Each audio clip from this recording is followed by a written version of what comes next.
I never claimed to be, cause perfect is perception. Perception is all that they can see. A vacancy replacing these space and place where my heart should be. Harping on these emotions, self-loathing, broken. What's wrong with me? A song to me is more than just some bullshit in words.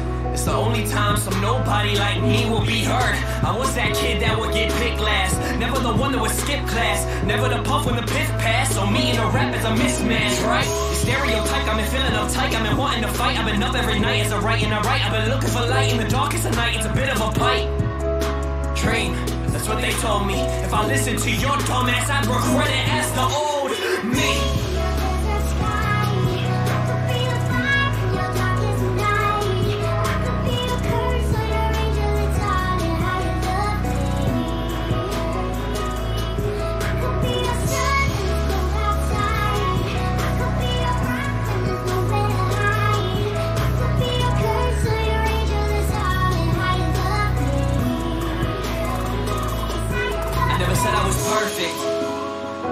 I never claimed to be, cause perfect is perception. Perception is all that they can see. Amazes me, I found a group of people who found faith in me. Team wit until my death, I'll fucking take that to the grave with me. They can't see through bullshit, so they're left with only fake and weak. 10 writers to write timber, spill my soul and no one's playing me. It's plain to see, they hating me, they take what they can take from me. They'll never find no fake in me. They said my dream was make-believe, well thankfully I use your hate to me to motivate. You see, I can be your everything, or every day your enemy, or every day your memory. You might just be a friend to me. You spend your time defending me, but me is all I tend to. How's it going, my YouTube friends? Hopefully you're all having a fantastic Saturday, just as well as I have. I decided to go out and go thrifting and found some decent items, but the topic of the day, or I should say for the live stream today, is scared money doesn't make money. And I have a lovely story that goes along with that. But I do want to first say hello to everyone that is here. I truly appreciate you being here, as I am excited that I got my computer to all work perfectly. The stream is healthy. It's only 4 seconds behind. I am learning how to get this all set up, and it's taken me some time, but time well worth it, you know, because I get to see all of you and get to chat with all my YouTube friends, because I truly do think that you are all my friends, because you guys mean a lot to me. Because if I have rough days, I come on YouTube and I say hi, and I want to see what everyone's doing and how they're doing with life, school, work, family, friends, social life, anything like that, as I have been working my butt off trying to stream every single day. I don't mean to go 3 hours tonight, but I am going to make it a very quick stream, maybe about an hour or so, just to hang out with everybody that's here. But yeah, it looks like we got 3 people here. If you all want to say hi, we can all introduce each other if you'd like. If you just want to lurk and listen to my stories, then hey, more power to you. I do not want to push anybody that's uncomfortable with coming on my live streams here, because I wouldn't want to be pushed, and that would make me want to run away. But yeah, let me turn this down real quick, and I can chit chat with y'all. But yeah, today I normally go out on Saturdays to thrift shops, and I went to 6 different thrift shops. I went to a Goodwill, another Goodwill, a Savers, a Goodwill, a Salvation Army, which was brand new, right across the street from a Goodwill, which we'll talk about that in a second. And then I went out to another Goodwill. Hey Jay Greenbaum, how's it going tonight? Hopefully you're having a fantastic Saturday, as well as I.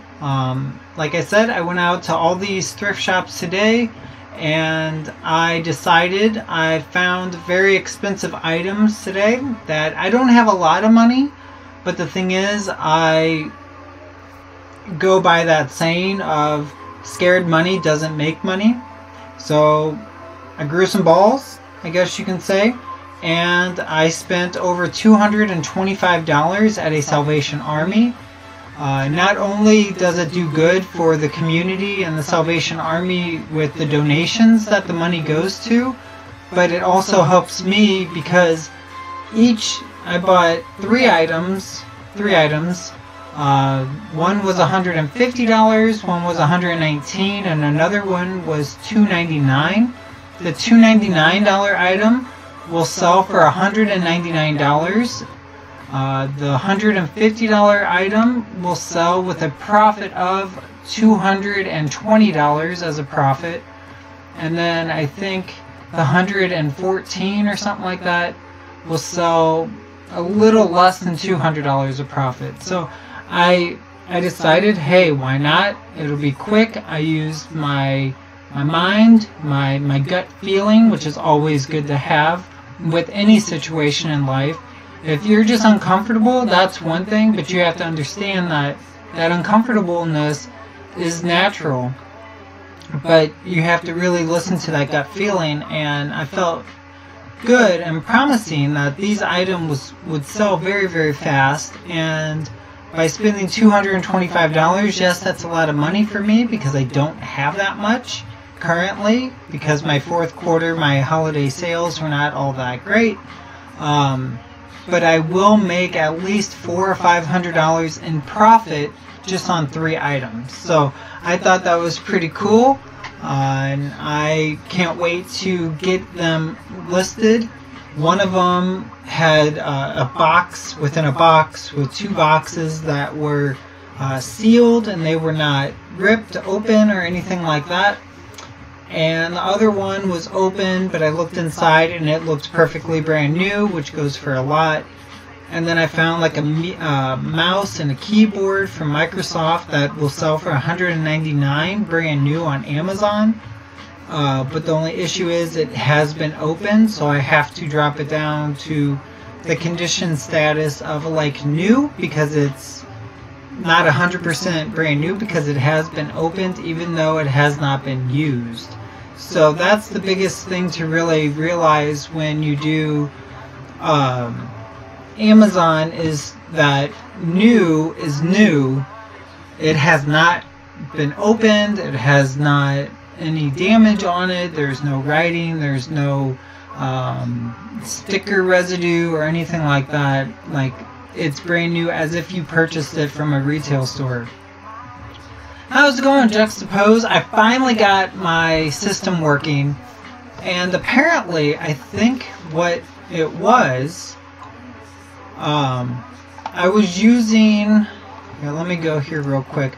I was using, for the output on Streamlabs, I was using the encoder software X264 instead of my own encoder of my my processor, I guess, my reader, my card or something like that. So I switched it over to my card that my computer uses instead of the software that YouTube provides or that Streamlab provides, and it's working seamlessly. There's only like a 4-second delay, which I'm happy with. I did get my my Streamlabs all set up with like the donation thing with PayPal, but the issue with PayPal is I cannot put my business name on the PayPal. Yeah, I think that's what it is. I think that's why it's only working this well. I mean, I've tried that encoder. I messed with all the settings over and over, but this seems to work. So I don't know. My computer's not the fastest computer, so maybe if it uses its own Windows card. My CPU is only at 23%. You have to change your PayPal account from a personal to business account. Not necessarily, and not kind of. I've had PayPal, and I talked to my CPA because PayPal is connected to my eBay store, which is my business, and he didn't say anything. There is no difference between a business and personal account besides the name change And if you sell on eBay and it's a immediate payment that the customer must pay, or they're not going to get the item. I think that's the only difference between those two. But for me, if I change, a business account is the only way to conceal your full name. Yes, that's very true, but I can't put something obscure because I have people on eBay that are purchasing stuff from me, and if they see some weird name on there that does not connect with eBay, then they could call a chargeback and then I'd be screwed out of money. So if they say, hey, my name, my legal name, they charged me something, so I need a chargeback, that's not right, so then I would be screwed. Now if I put my eBay store name as my business name, that would also screw me over, because then people, if they want to donate through PayPal, they'd see that business name and then they go right over to eBay and then they find my business. Make a second PayPal account just for Streamlabs. That's what I did. I have a personal and business. Yeah, I guess that's very true. I would guess I would, again, the personal would make it, like I said, is only your name. And then the business itself, you can make it more, you have to use your LLC or a business ID, like an EIN, which I can use because I do have that for eBay and Amazon. I have to have it, well, I don't have to have it on both those sites, but I have to have it to protect me as a company. How's it going, Candy Talk? Sorry, I'm in a long spiel, but yeah, I most certainly will probably open up a second one. I do have this, just use my channel name as the business name. Yeah, that makes sense, but my channel name, yeah, I probably could do that for the second account and make that a second business account and link it to that and to my bank, but it just seems like a lot of work. If people want to know my real name, then so be it, I guess. I mean, my real name's not Joe, it's Francis, so have fun with that if you want to have fun looking up who I am, as I can easily figure out who other people are. But anyways, I will probably do that. I have to keep the account linked to my eBay the same it is. I can probably change the name on that as the business and put that on there, and then get a second account like you said and have that on here. But what I do have right now is the support the stream, and if you click on that and you donate, it'll come up my legal name, which is fine, but I don't know what the worst could happen. I mean, if you really want to figure who I am, go for it. I mean, I don't have much money, so you're not going to get much out of me. And it'll also tell me who's donating, so I'm sure I can figure that out. But I don't know. I'll figure it out, but I'm just super stoked that I got this computer to work. My microphone sounds decent for what it is. My lighting's okay, and it's only, like I said, a 3 or 4 second delay, so at least I get to see your messages in real time, if not 5 or 6 seconds. I know Candy Talks was here, and there was a lovely 20 to 30 second delay, which I was not very happy about. So I went over to the stream options and I did ultra low latency, and then I changed the settings in Streamlabs for the output. Let's see, I used my encoder, the QSV. The profile is high. My bit rate I put at CBR, so constant bit rate, at 10,000. And I think that's what did it. And my CPU's running super low, so it's not taxing my computer, which I can probably play some games, which I did last night. I did a 3.5 hour live stream last night, which was outrageous. And I see why the LA Beast and you and other streamers have their grape juice. But yeah, dude, it was nuts. I couldn't believe 3.5 hours of doing that. I had a nice little 5-minute break, but still, I don't think I want to go that long Yeah, that's what they told me on. I looked it up on YouTube, and some guy said put 10,000 bitrate. So I did 10,000 bitrate, and I don't know if that's the reason why it's working better, or because I changed my encoder. Normally my bitrate was at 1500, and then I tried 10,000. So again, I don't know what bitrate really is. I don't know how this works, but whatever I did, it's working fine. But I mean, if you have any suggestions, I will try them out here, and I'm sure it'll activate almost instantly once I do it on here.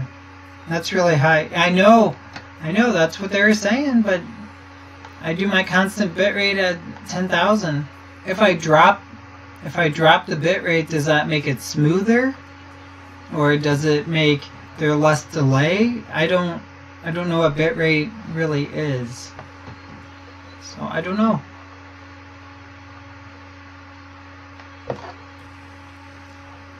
.720p for YouTube recommends 1500 to 4000. Okay, it looks like, let me look over here. Yeah, my stream is less than 3 or 4 seconds, and it's rocking 720p. So I don't know. I'll chance it and change my bitrate to 1500 like I had before, and then once I add it, we'll see if there's any difference. Yeah, I know they recommend that, but let's see. Yeah, it's about 5-second delay. I'm doing weird things, I know. It's like a weird second delay. Yeah, let me click on that and see what they're saying. But yeah, if I change, let me change some things. Like I said, I'm just super stoked that it's working. Yeah, it's not really changing the bitrate right now. Let me go to general. No, it's on output. I'll go back to that. It won't let me change while I'm live, which is fine. I'm going to send you a friend request on Discord. Hey, that works. That works. I know that we're friends on Facebook, but I don't know how to do that whole chit-chat thing. But again, I'm not sure how this... yeah, resolution 720 is 1500 to 4. Again, I don't know how this is working. I'm just crossing my fingers that it continues to work. Like I said, anything less than 10-second delay, I am happy with. You guys can see me clear, right? Right, Candy Talks? You can see me clear, hear me clear. And you can see me in 720p. It won't let me go any higher, because my computer, my webcam,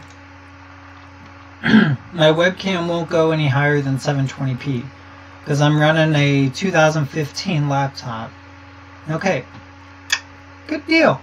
Talking about crystal, there is some awesome crystal Louisiana hot sauce that I found at my local grocery store. It was only $1, which I'm kind of, I know it was on clearance, but it kind of makes me worried.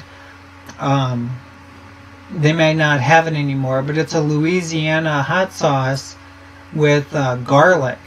Ooh, best stuff on steak, best stuff on chicken. The encoder and bitrate don't affect the delay. Only the latency settings on YouTube change the delay. Okay, so then I guess that is why it's working a little bit better now. Because the stream options, I did ultra low latency because my computer doesn't have the best quality for resolution and anything like that, and I think I can't really balance it, so I'd rather have less of a delay, more of an interaction with my viewers, because I'm not playing games. Ultra low is as good as it gets, and that's what I'm using for sure.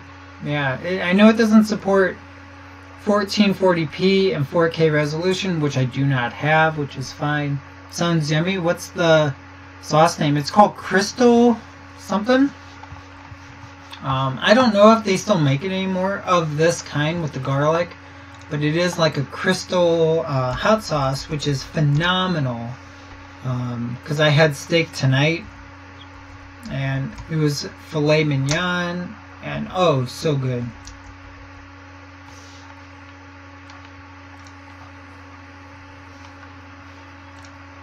Yeah, let me get a photo for ya.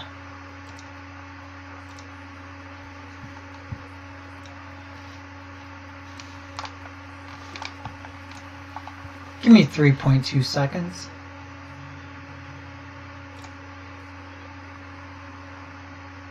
I think you found it before me. Yeah, you found it. Yep, Crystal Hot Sauce, Louisiana Pure, man. Good stuff. Absolutely. Man, you found that fast. But I am still gonna, since I was in progress of still messing with my cool Streamlabs, which is a lot of fun, I want to do this. Just because I can.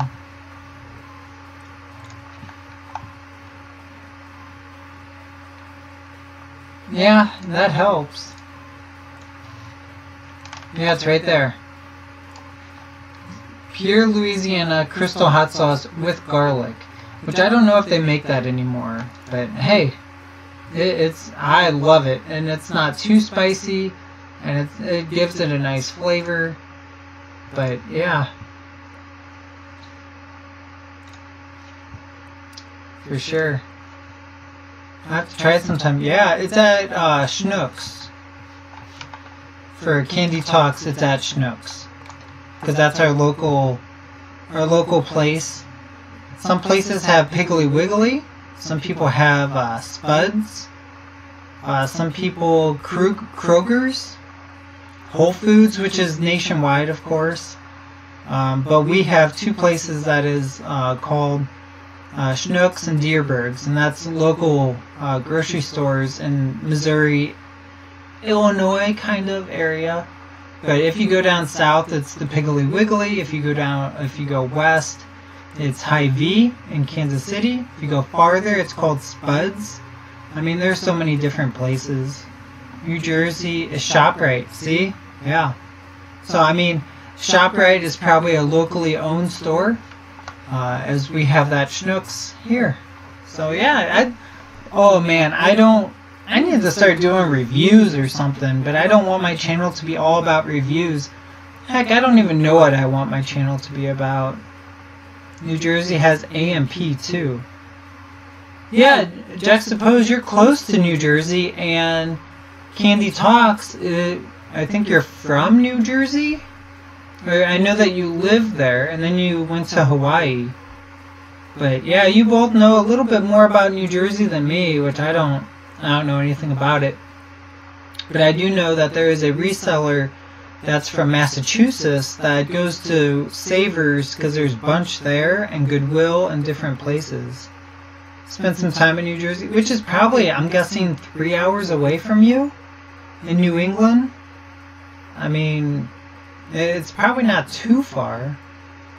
Yeah, I had a feeling. And then, shoot, Jux, then you're super close to LA Beast then.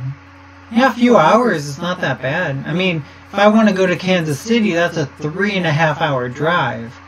But if I want to go to Chicago, that's roughly a 4-hour drive. So I'm like in the middle of nowhere. So, I mean, once you go on the East Coast, 3 hours will get you through 2 different states sometimes.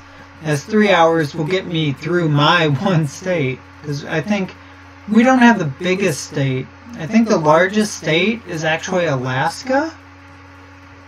A little fun fact, which could be on that Quiplash, which I was talking about last night, where I do want to do that same thing as you. I'm not trying to copy you, but that Quiplash game, man, that's perfect to like break the ice and have some live streaming going on. But yeah.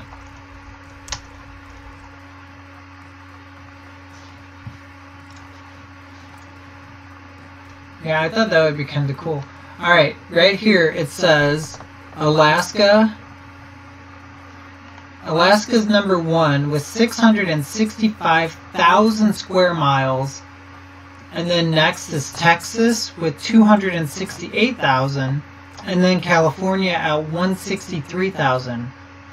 Little fun fact for y'all. Because Alaska is massive. It is massive. But there's not that many people that live there. And it looks like United States has almost 3.8 million square miles. So that is nuts. That is nuts. And I think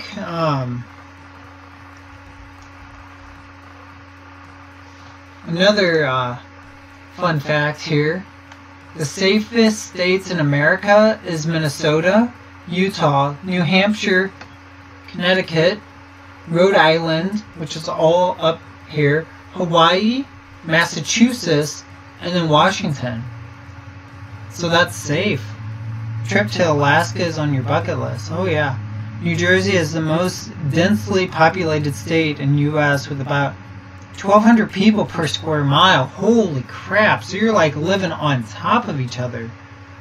I don't know how I would feel about that coming from the suburbs, because then that's for sure the city. I mean, I go to St. Louis every once in a while, and I don't really like going there. Yeah. I mean, we can drive around in St. Louis, but I never feel safe. I mean, I've been to a few towns. I've been to Denver. I felt pretty safe there. The drivers in Denver, not jerks and not bad drivers, but they just don't want you, like, getting in front of you, but they won't cut you off and they won't tailgate you, which is the weirdest thing. But in Kansas City, they're more aggressive. St. Louis, they're super aggressive because they're just angry all the time. I don't know why Missourians are angry all the time. I don't know. And then I went to Indiana, which the drivers were very nice. Graduating class was 900 kids. That's really not that much, to be honest. We had, let me see.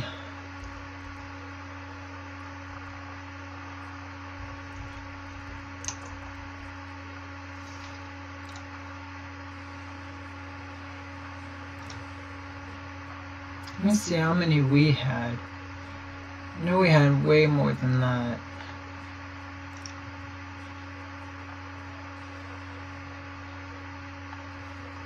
Ooh, the month's cafe menu. Let's see what kids are eating nowadays. Man, I look up the weirdest stuff. I'm telling you. I'm telling you. Alright, so that's the 2nd. So on Monday, people are going to have General Tso's chicken with rice and fortune cookie with a side of fresh garden salad, steamed carrots, and chilled pears. Man, that sounds delicious.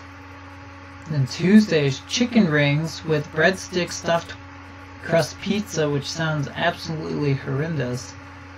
And then about the same fresh garden salad, sweet corn, blueberries, and cream. French toast sticks with sausage links for lunch.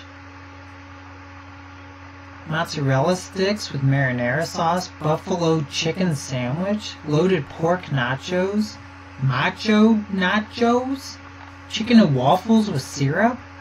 What are kids eating nowadays? Holy crap. 900 is pretty big. I think I had around 300. I think I had 1,200, to be honest, as weird as that sounds. I gotta look this up. This is gonna drive me nuts if I don't remember.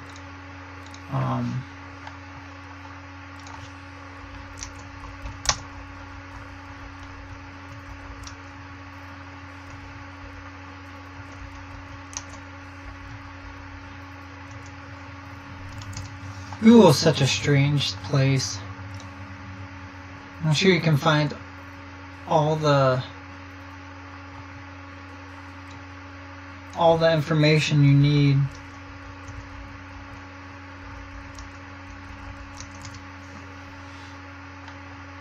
On Wikipedia. I don't know why my school's on Wikipedia.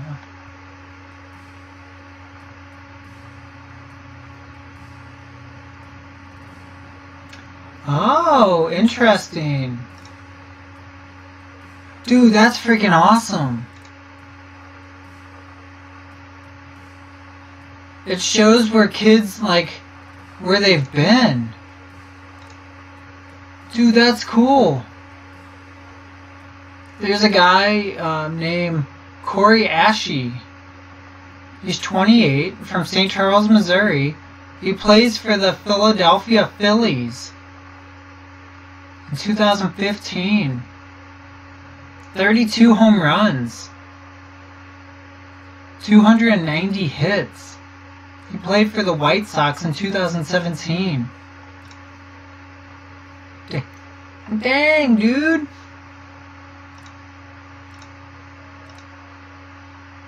That's nuts. I didn't know that was like that. And then 2009, there's a man named TJ Moe. He was a football player with the New England Patriots and St. Louis Rams in 2014.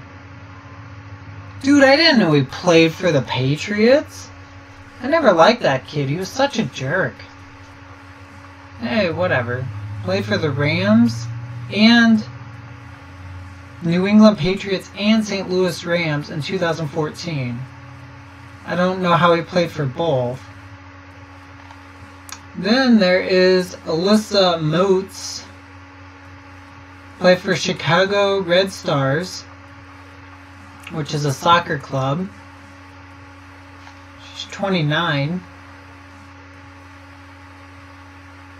I always wondered if there was anybody famous, you know?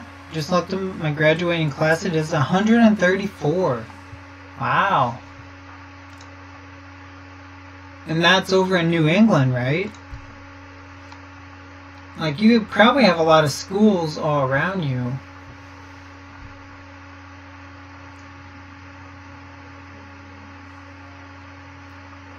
Dude, I'm gonna have to take a second after all this. I mean, when I get offline, I'm gonna look all this stuff up.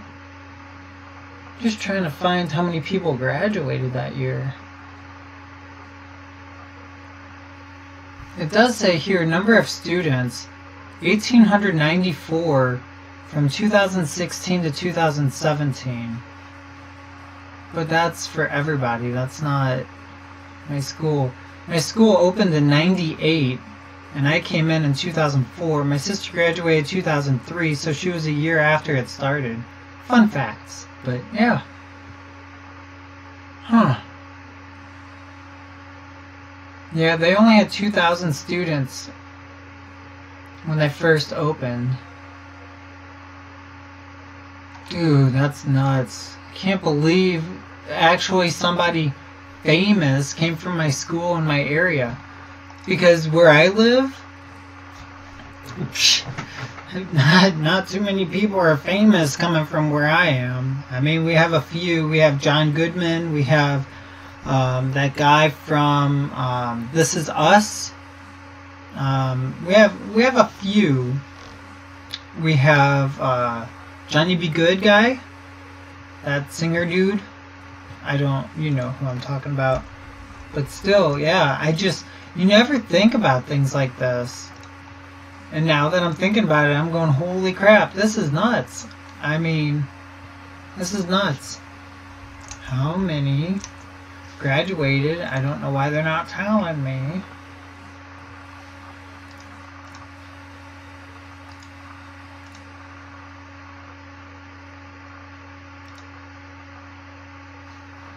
I gotta figure this out. With a school that big, someone is bound to come out famous, I guess. Yeah, that's very, very true. Absolutely. Or I guess it depends on where you're at as well. I mean, if you go to a school in Los Angeles and the school graduating class isn't that massive, you're still going to get somebody maybe famous because they may know somebody and they might be a singer or something like that. But yeah, absolutely.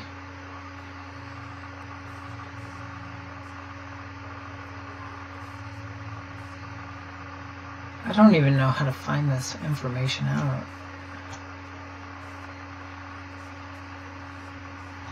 Dude, this just brings back nostalgia. Kind of makes me miss high school in the sense of having something steady and not have to worry too much about the next thing that's happening in life, because becoming an adult really does suck sometimes, and it's like, oh man, I don't want to be an adult. This stinks.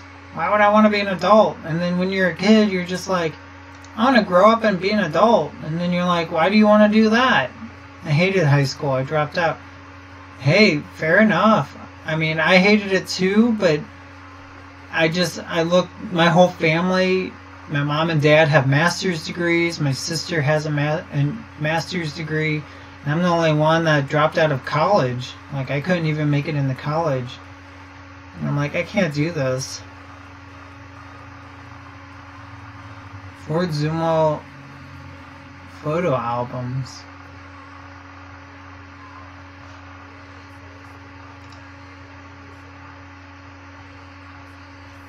Oh, you gotta pay for this stuff. Well, that's not fair. Hey, Pokemon Nick. You are learning how to do, you're trying to do Streamlabs on your phone, which is not bad. You're doing good. It does take time. It takes practice, too. Yeah, I think I saw your most recent video that came out.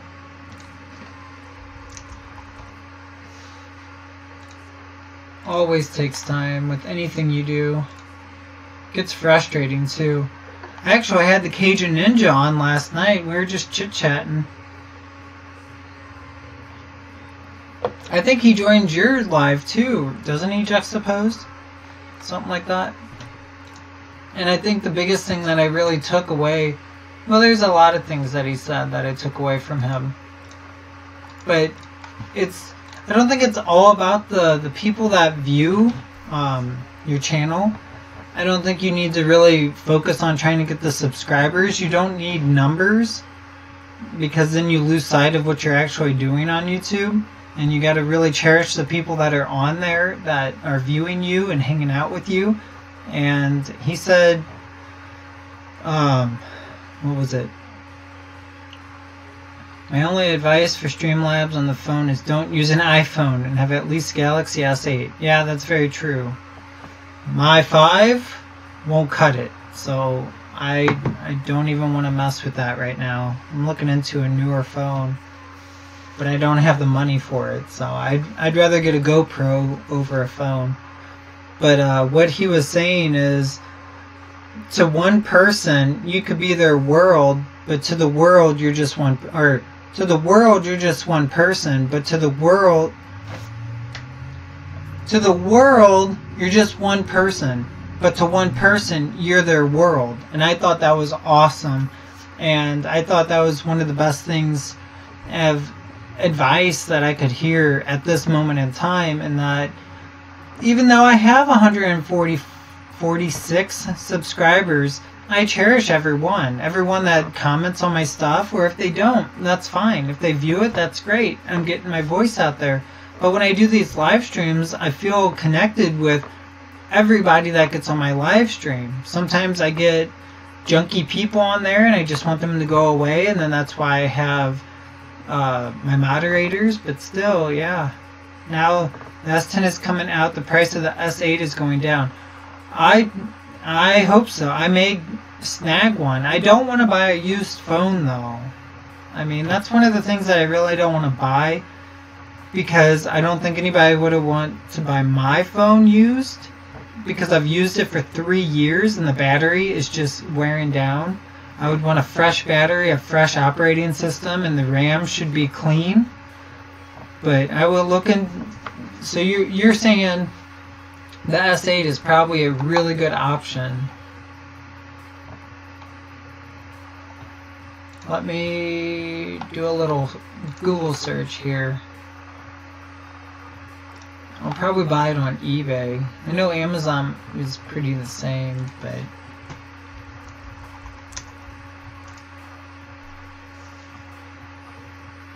Yeah, that S10 looks really stinking cool. The S10 Plus looks really cool, too. You can get a new S8 on eBay for $387. Dude, I see that. No, that's pre-owned. Give me a sec. Let me... And it's more gigabytes than what my phone has. Mine, 32 gigabytes. That sucks. Some of them start at 64.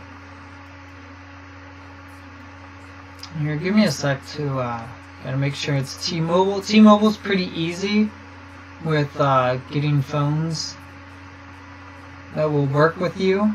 I forget what it's called. But there's brand new. Dude, you ain't kidding. No shit. Factory unlocked. T-Mobile. 187 to 387 to 397. Can add storage to a S8. Yeah, I saw that with the micro SD card. No shit. Let me look up the lowest. I think I might get one then. Because I do trust Samsung. Here's one with bids, but it's been out of its box. And they say it's brand new, so I don't trust that. You should always buy something that you see a box of it. And always look for free returns. And see how long the returns are. And see if it's coming from USA or if it's coming from China or other places. If you wait for the S10 to be released, the price will probably go down more. I probably will. I don't get my income tax coming in yet, but that's going to go to my credit card because I bought expensive stuff today. Is all I can say. Some very expensive stuff today. And that's why I said scared money doesn't make money. I spent $225 for some things that I'll probably make $500 in profit plus my money back. So I'll probably get $700 back after spending $200. I need to get me one of them then. Yeah, Nick, if you have like roughly $400 or so, I think phones are just like underwear and that you should always buy them new. Yes, if they're used, they're cheaper, but you get what you pay for when they're cheaper. I've looked into that OnePlus T that kind of phone, and I'm kind of interested in it. Nice reference. Hey man, it makes sense. It makes sense. I'm not gonna buy used underwear. No way. Now for women, if they buy used bras, go for it, because bras are stupid expensive, and I think that's so stupid that they make them so expensive, and it's not fair. It's that pink tax that stupid corporates put on there, because if you're gonna buy two different razors, men razors are $12, women's are $14. They do the same thing, and the pink tax makes the women's razors, they're even crappier than the men's razors, which is why most women purchase men razors, because they're cheaper and they work better. It's stupid. I don't get it. It's terrible marketing, but they're getting away with it. Yeah, right here, the S8, 64 gigabytes, factory unlocked. Dude, I'll take that. I don't really care what color it is. Black, gray, silver, blue, gold.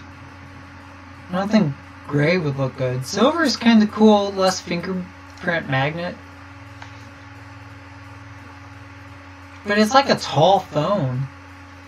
I think the sensor, the finger sensors on the back.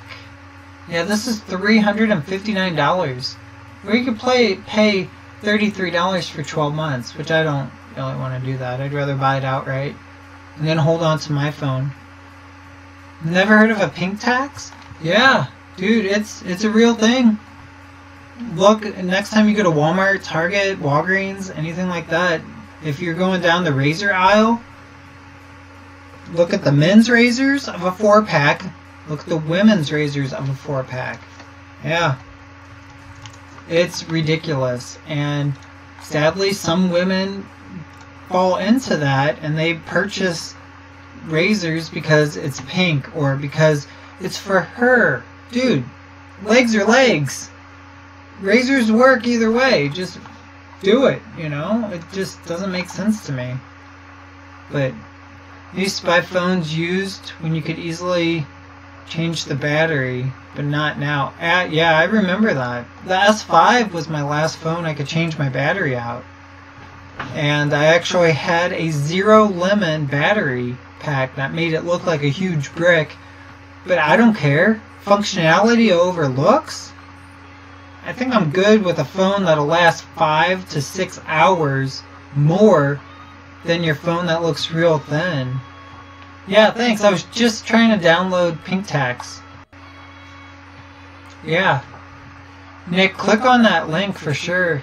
That'll teach you all about it. And it's kind of bullshit, but kind of smart at the same time. But also, a fun fact is, way back in the day, gender price racism. More of prejudice, sexism. Because it's not of black, white, Asian. It's more of female and male sexism. Because that's what they can do. Feminine hygiene products are going to be more expensive. That's why they try and go online to do things. Yeah, right here in children's apparel, girls' clothes are 4% more expensive than boys. Shit, if I had a girl, I'd just be like, you're wearing these boy clothes, who cares? But it's all what society says. And if you look deep into it, there's women never shaved their legs back in the day, or their armpits or anything like that. Nobody did, because they didn't really care. Like, who cares? There's no need to do any of this. But this guy invented the razor, which was for beards and your facial hair for men, especially for the army, because they wanted to shave their face around here, which they had the mustache, which was fine, but they shaved their face around to have a secure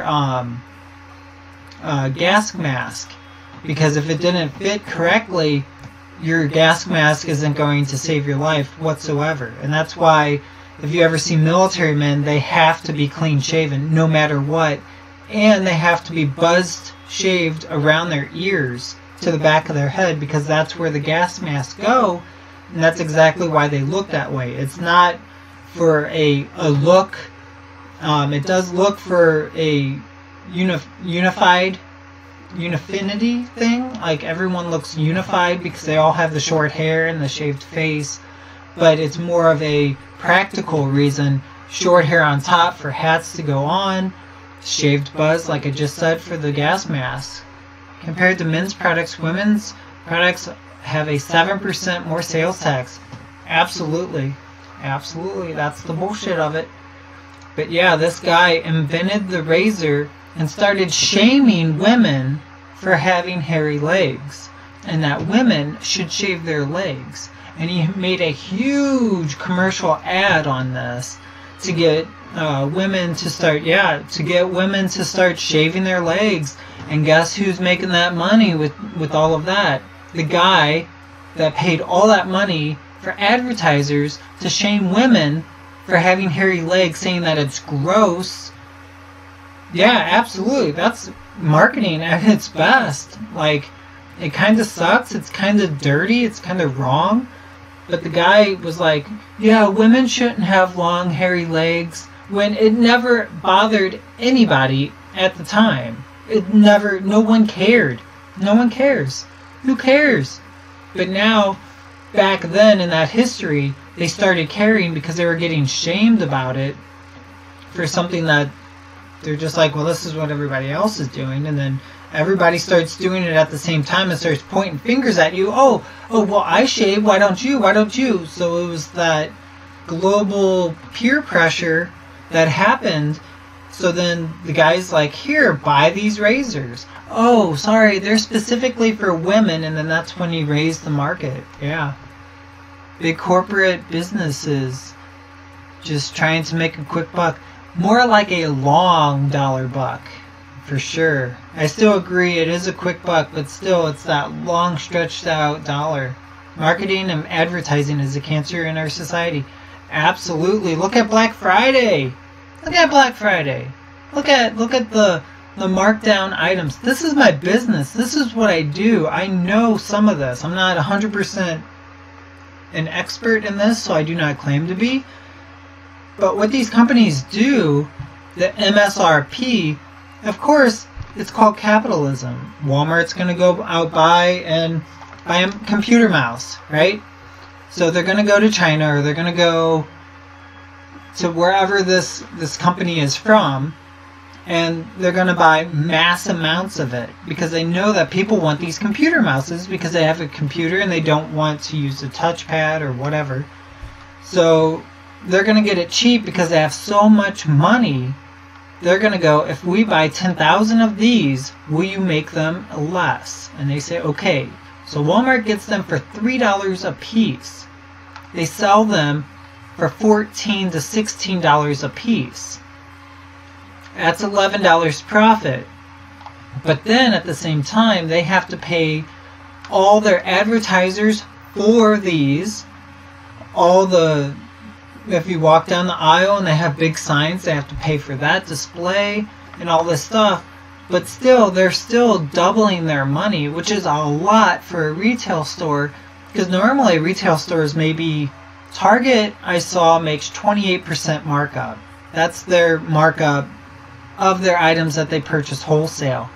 Costco is one of the best places that you should go because their markup is the lowest that you can think of, even as the mass amount that they have, which their markup is, I think, around 20%. But with their subscription, and you have to be a member to go in there and get those good deals of 20% markup, which isn't the 28 that Target may have or Walmart may have. You're still making fantastic deals going into Costco, which I support them 100%. I don't have a card with them because I don't need that much stuff, but for sure, dude, I think they're one of the best ones out there if you think about it. Brand competition sickens me when there's millions of brands of one item. That, absolutely agree, and I agree with that for sure, because that's called the term in my reselling community, it's called shoot, I can't believe I forgot this right now. It's dang it, I can't believe I'm spacing right now. My brain's just going 10,000 miles a minute. Yeah, the only sale day when you're risking your life for a sale, which you're really not making that much money off. Because they raise the price and then they drop it, so it's really not that much off.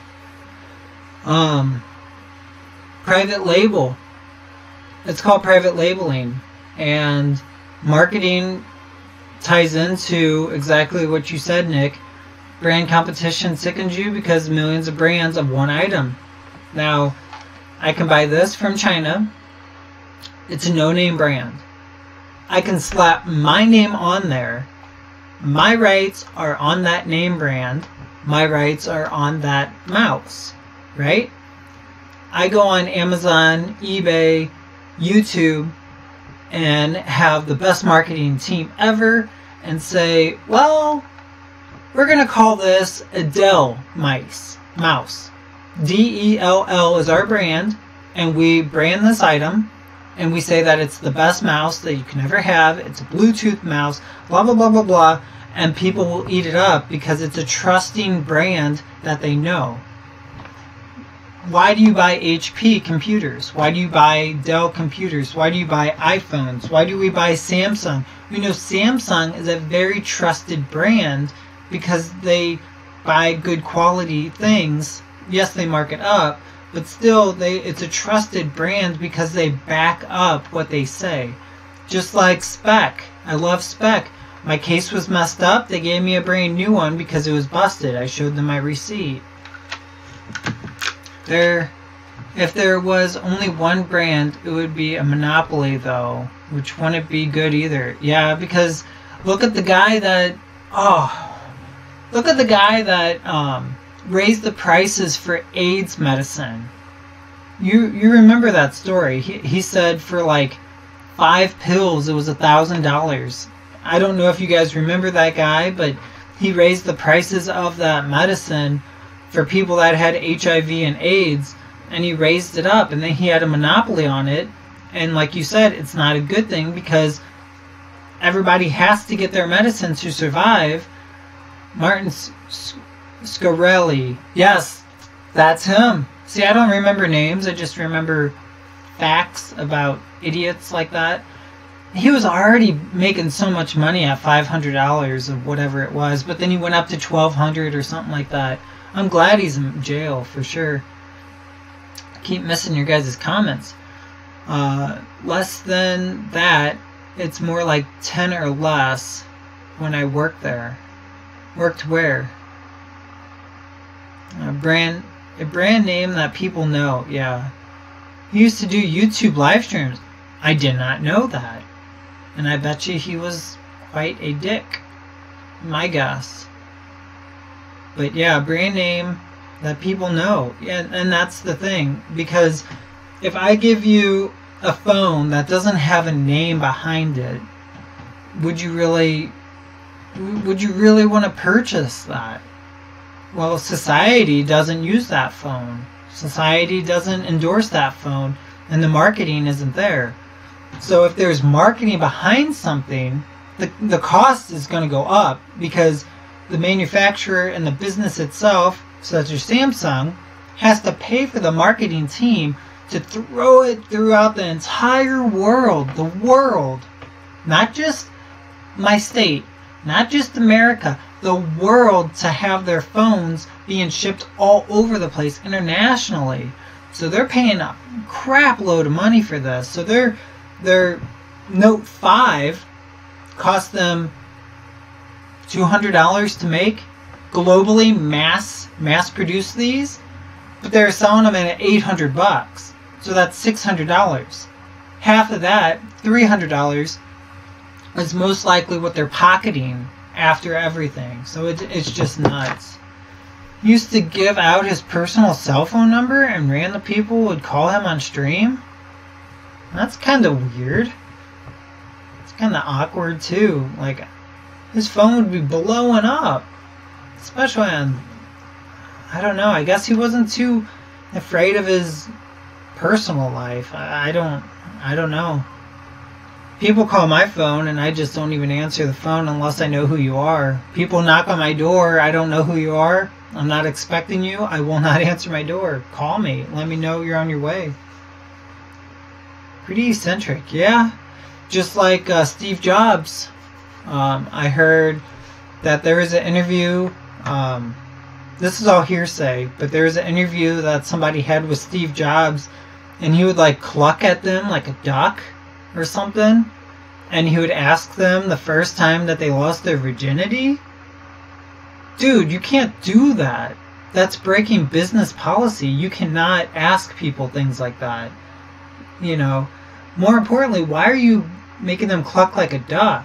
And then he would say some strange things too that would just make people go, what the heck is wrong with this guy? Yeah, I get that you're a big CEO of a massive company, but at the same time, I don't understand why you would do that. But I don't know. Some people are just weird. Like, I mean, if you just look in the history of things, as I had one live stream, I was talking about, researching YouTubers or anybody in general to see where they came from, because it's kind of humbling at the same time, where you're like, oh wow, okay, so they come from nowhere. Or one of the richest ladies alive is Oprah, and she came from, I think she sold pencils or sandwiches on the street of Chicago. Like, she was poor, dirt poor. I always keep my phone on silent. If someone texts me and don't know who they are, I always ask them first. Yeah, that's very true. And never put your information in there. Like, never say who they are. Especially, there's a scam that's been going around for years. They call from a weird number, And when you pick up and you say hello, they say, "Oh, can you hear me okay?" Well, just hang up your phone, because if you say yes, they can record your voice saying yes. Then they use that to your bank. They call your bank and they have all your information and whatnot. And then they say, "Is this Jimmy John?" And then they play the recording of your voice saying yes. Then they get right into your account, which is screwy. But that's terrible banks if they do things like that. My bank asked me like 2 or 3 security questions before I get into getting any answers or talking with anybody, because sometimes I lock out of my account, type in the wrong password or something like that, and I call them and they ask all these security questions and I answer them, and then they continue on with the questions. Never answer people who aren't in my contacts. Absolutely smart. I mean, let them leave a message. Shoot. If they leave a message, you listen to the message later, you know who that is, you can call them back if you like, at your own leisure. But don't interrupt me if I'm eating dinner or if I'm just trying to relax. Like right now, I'm live streaming, I'm hanging out with all you guys. Someone calls me, no, I'm not going to pick up, I'm busy right now, I'll call you back later. Just like people that text, like, don't expect me to contact you directly right after you message me, because I could be driving. I'm not going to stop driving to do that. That's just wrong. You either call back or text. Yeah, I think the rule is 2 to 3 times calling in a row is kind of like that emergency, like, dude, I need you right now. You know, maybe it's your sister, brother, mother, father, grandpa, grandma, whoever it is, you know, trying to call you from a payphone or something, and they're trying to get a hold of you. 2 to 3 times back to back is like, dude, pick up. But if it's one time, it could be just a telemarketer out there that you're just like, dude, leave me alone, I'm not interested, you know.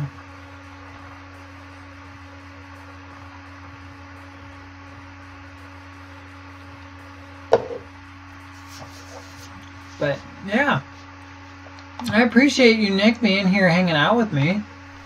I know Mike Can't Game, I think, is gaming currently. Yeah, he's still gaming.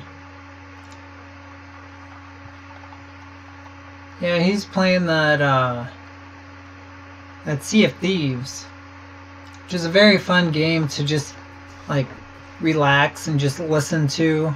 You know, for me, I watch a couple people that are live, and I don't have to really watch what they're doing. I can just hear them in the background talking and list items for eBay. It's funny with telemarketers because my grandfather curses them out every time. Yeah. But it shouldn't have to be like that. I mean, you don't have to stress yourself out. I know that there's like a do not call list. And another trick, if you want to stop telemarketers, get one of these, either get another phone or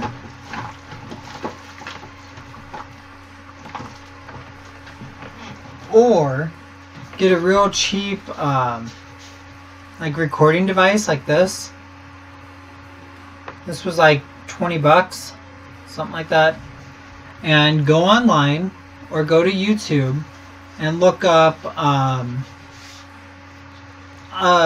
wrong answer call or something like that. You know, when it gives you that like doo-doo-dee, your call has not been completed because this line is not in working order or something like that. Record that on the recording device and make it loop, and then when they call, find a place that's completely silent, very, very silent. Answer the call, hit play on your device, and it'll go doo doo doo. This call cannot be completed as dialed. And these telemarketers will hear that, or if it's a robot or whatnot, it'll automatically say that number is not in service, so it'll actually stop calling your number because it's not in service. But when it goes to voicemail, you know, you have reached, and then it says your phone number, or maybe your voice comes up or something like that. Leave your message after the beep. the robots or the people know that that's a working phone number, and they'll continue to try and call you back at a different time to try and get a hold of you. So who knew? Little fun facts out there, I'm telling you. It's interesting what you learn on YouTube. I mean, YouTube's not just all about entertainment and gross and funny things and challenges and stuff like that, but it's quite informative and can teach you quite a lot. So there you go. There's your little tip of the day to stop telemarketers from calling you and bothering you, especially if you're already on the do not call list. But yeah, for sure, telemarketers don't call me. I hope it stays like that. I hope so too. You probably have a do not call list, or I actually use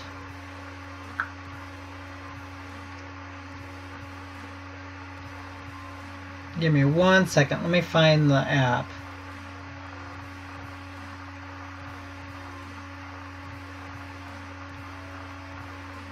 I always go on my app store or all my apps, and I go blind because I can't see them all that well.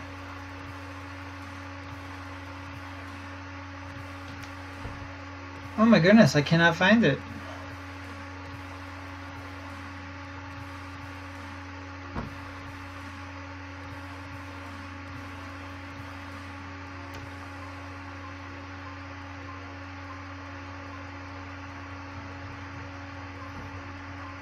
I don't mean to be rude, I'm just trying to help you out. Give me 1 second. I'm trying to figure out this app.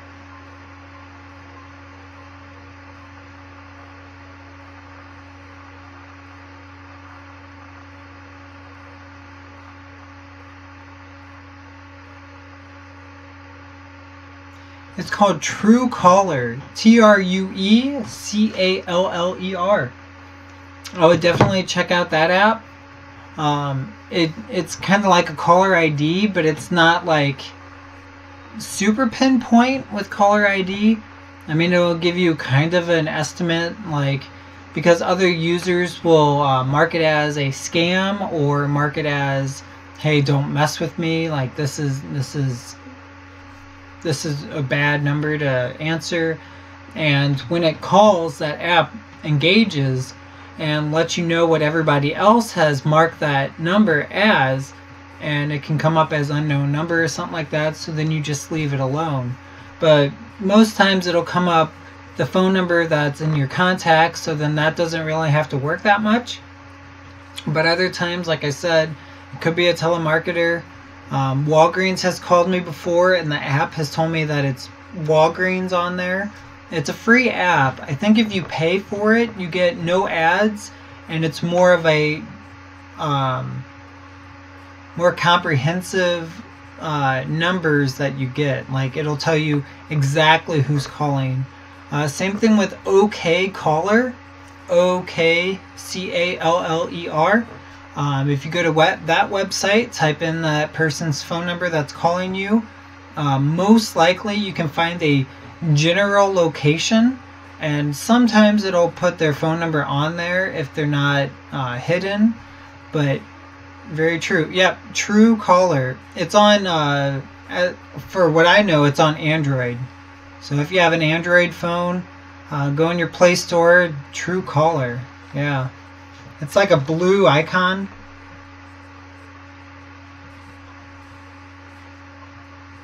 It's like a phone.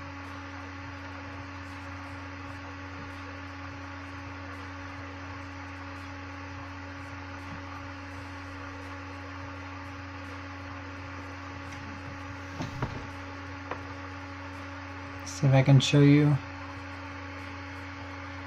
Looks just like that. 9.6 million people have 10 million downloads. So yeah, take your time. I really do trust that. Again, like I said, you can pay for it. Not really sure how much it is, but most likely when you have to pay for apps like that, you're paying for no ads. Which, hey, fair enough, man. We get all these ads all the time, and it's like, if you don't want to see it, pay for the ads. Like, look at YouTube Red. If you don't want to see ads, pay for YouTube Red. But the creator, if they are monetized, they still do actually make more money with a YouTube Red account than somebody actually watching your ads all the way through. Who knew? Things that you learn from other YouTubers. Because I know Mike Can't Game said that.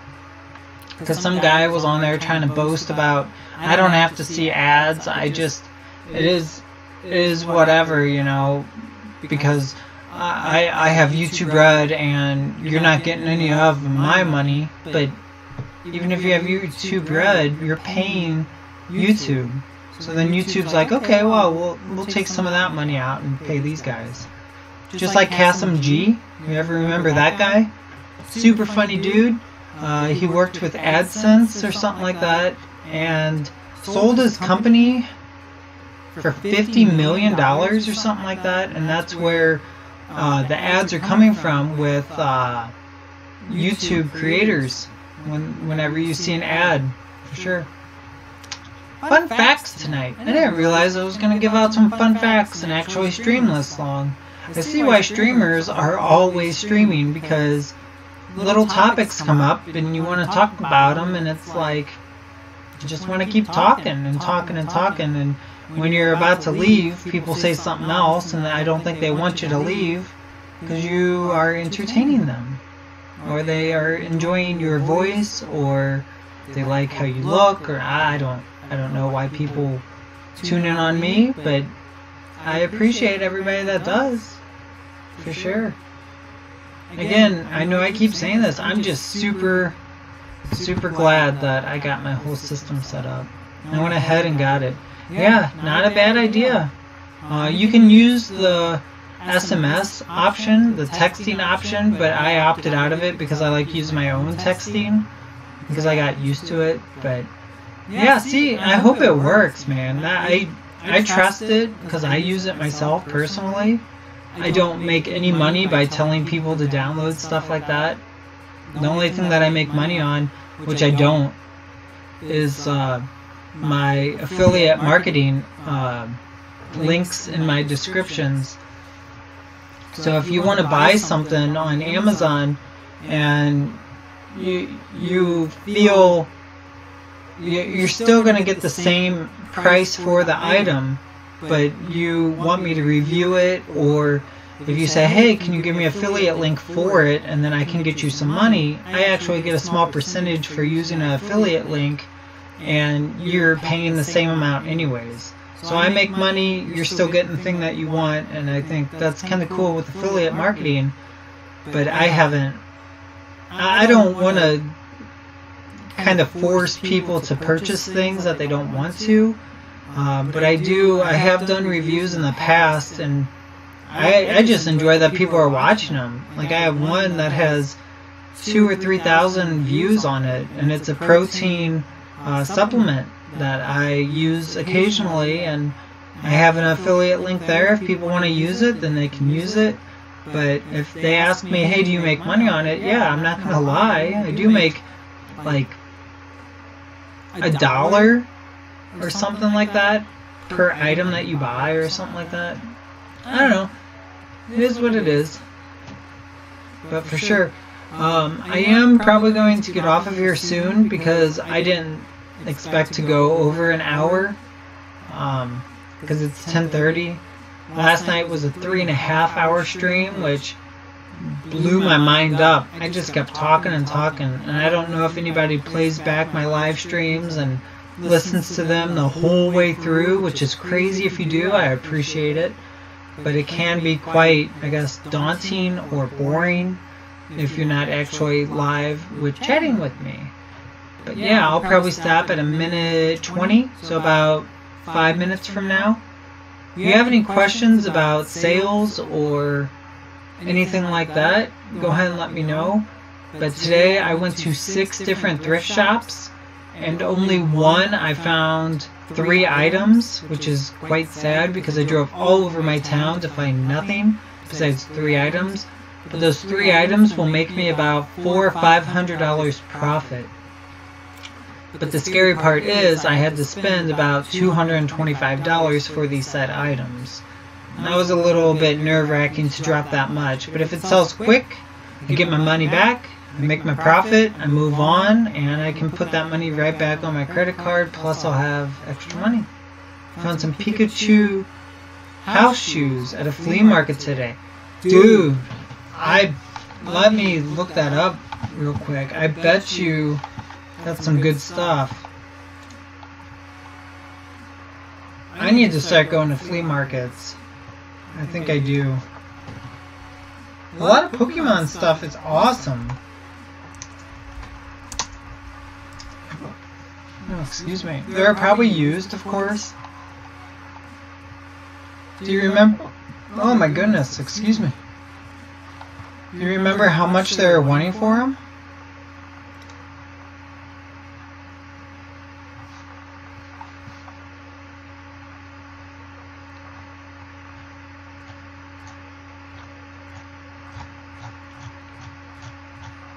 Or were they like slippers?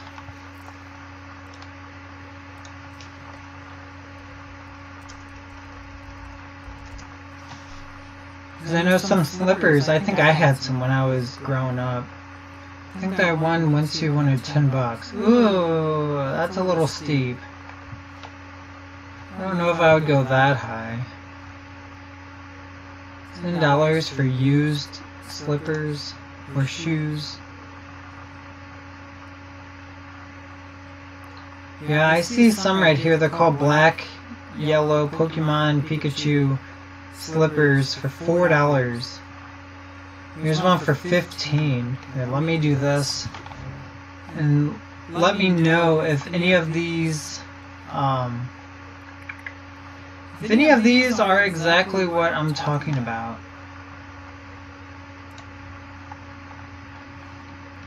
Oops. Dang it. Dang it, Bobby. I'm not 100%. Oh, dang it. I am not 100% at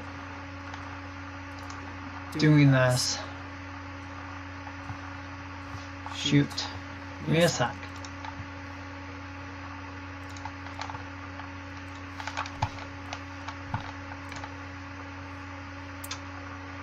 They were really comfortable and sealed in plastic papering. Okay, maybe that would have been good to get.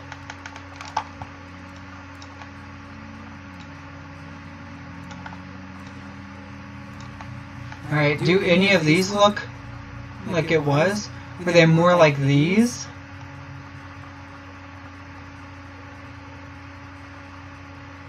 Like these are shoes, and then these are kind of more slippers. Top, middle. So these. I actually had these growing up. Yeah, so they were asking way too much. So $15.88 plus $17 for shipping, because that's the Great British pound or something like that. So if it's $11.99 in US is 15 from 12, it's about $3 plus. So this is probably 17 for shipping for the United Kingdom. So there are the plush ones. Yeah, actually, I may have these still. But you said that they're new. Like if they still have the plastic paper on there, you probably could have bought them. I would have bought them off of you and had taught you how to ship it to me if they were worth it. Or shoot, you could have kept them for yourself. Why not?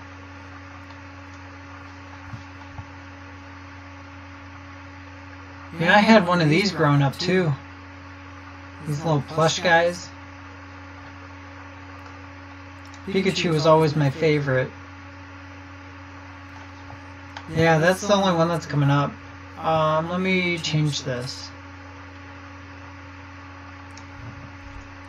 So Pikachu slippers plush.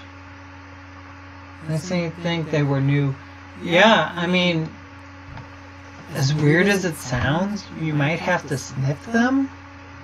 I know that sounds really weird and kind of gross to do, but if I'm selling clothes or shoes and I kind of want to know if they're brand new or not, they look new but they could be used, I actually sniff them and see if it smells bad. If they don't have a smell to them, then I bet you they were probably new. So you probably had the ones where he was more standing up. So these are all sold for new and used. Anywhere from 12 bucks to 16 to 10. I think this is more like it, but they kind of curved more around your feet, if that's what I'm understanding.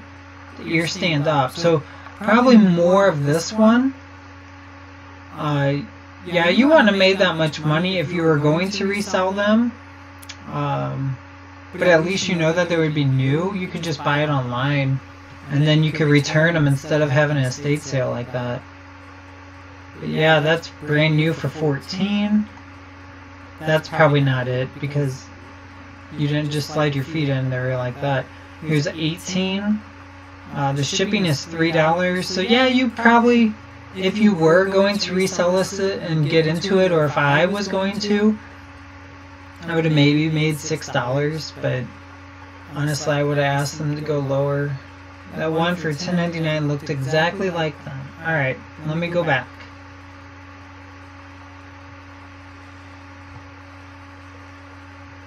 Let me go back. Like this one?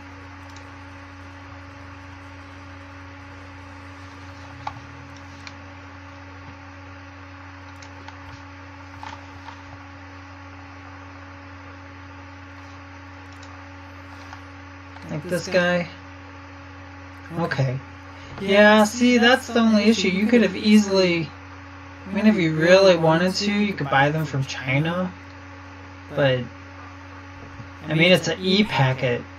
$1 for an e-packet. That means it's going to take a long time. Look at that. Estimated 12 to 29 business days. It's going to take you probably half a month to a month just to get to you, because it is using an e-packet. The bottoms look different on mine. Yeah, these kind of have like a little tread-like thing. I mean, they look comfy. I mean, have some socks on. Oh, excuse me, have some socks on and wear that. But yeah, that's really cool.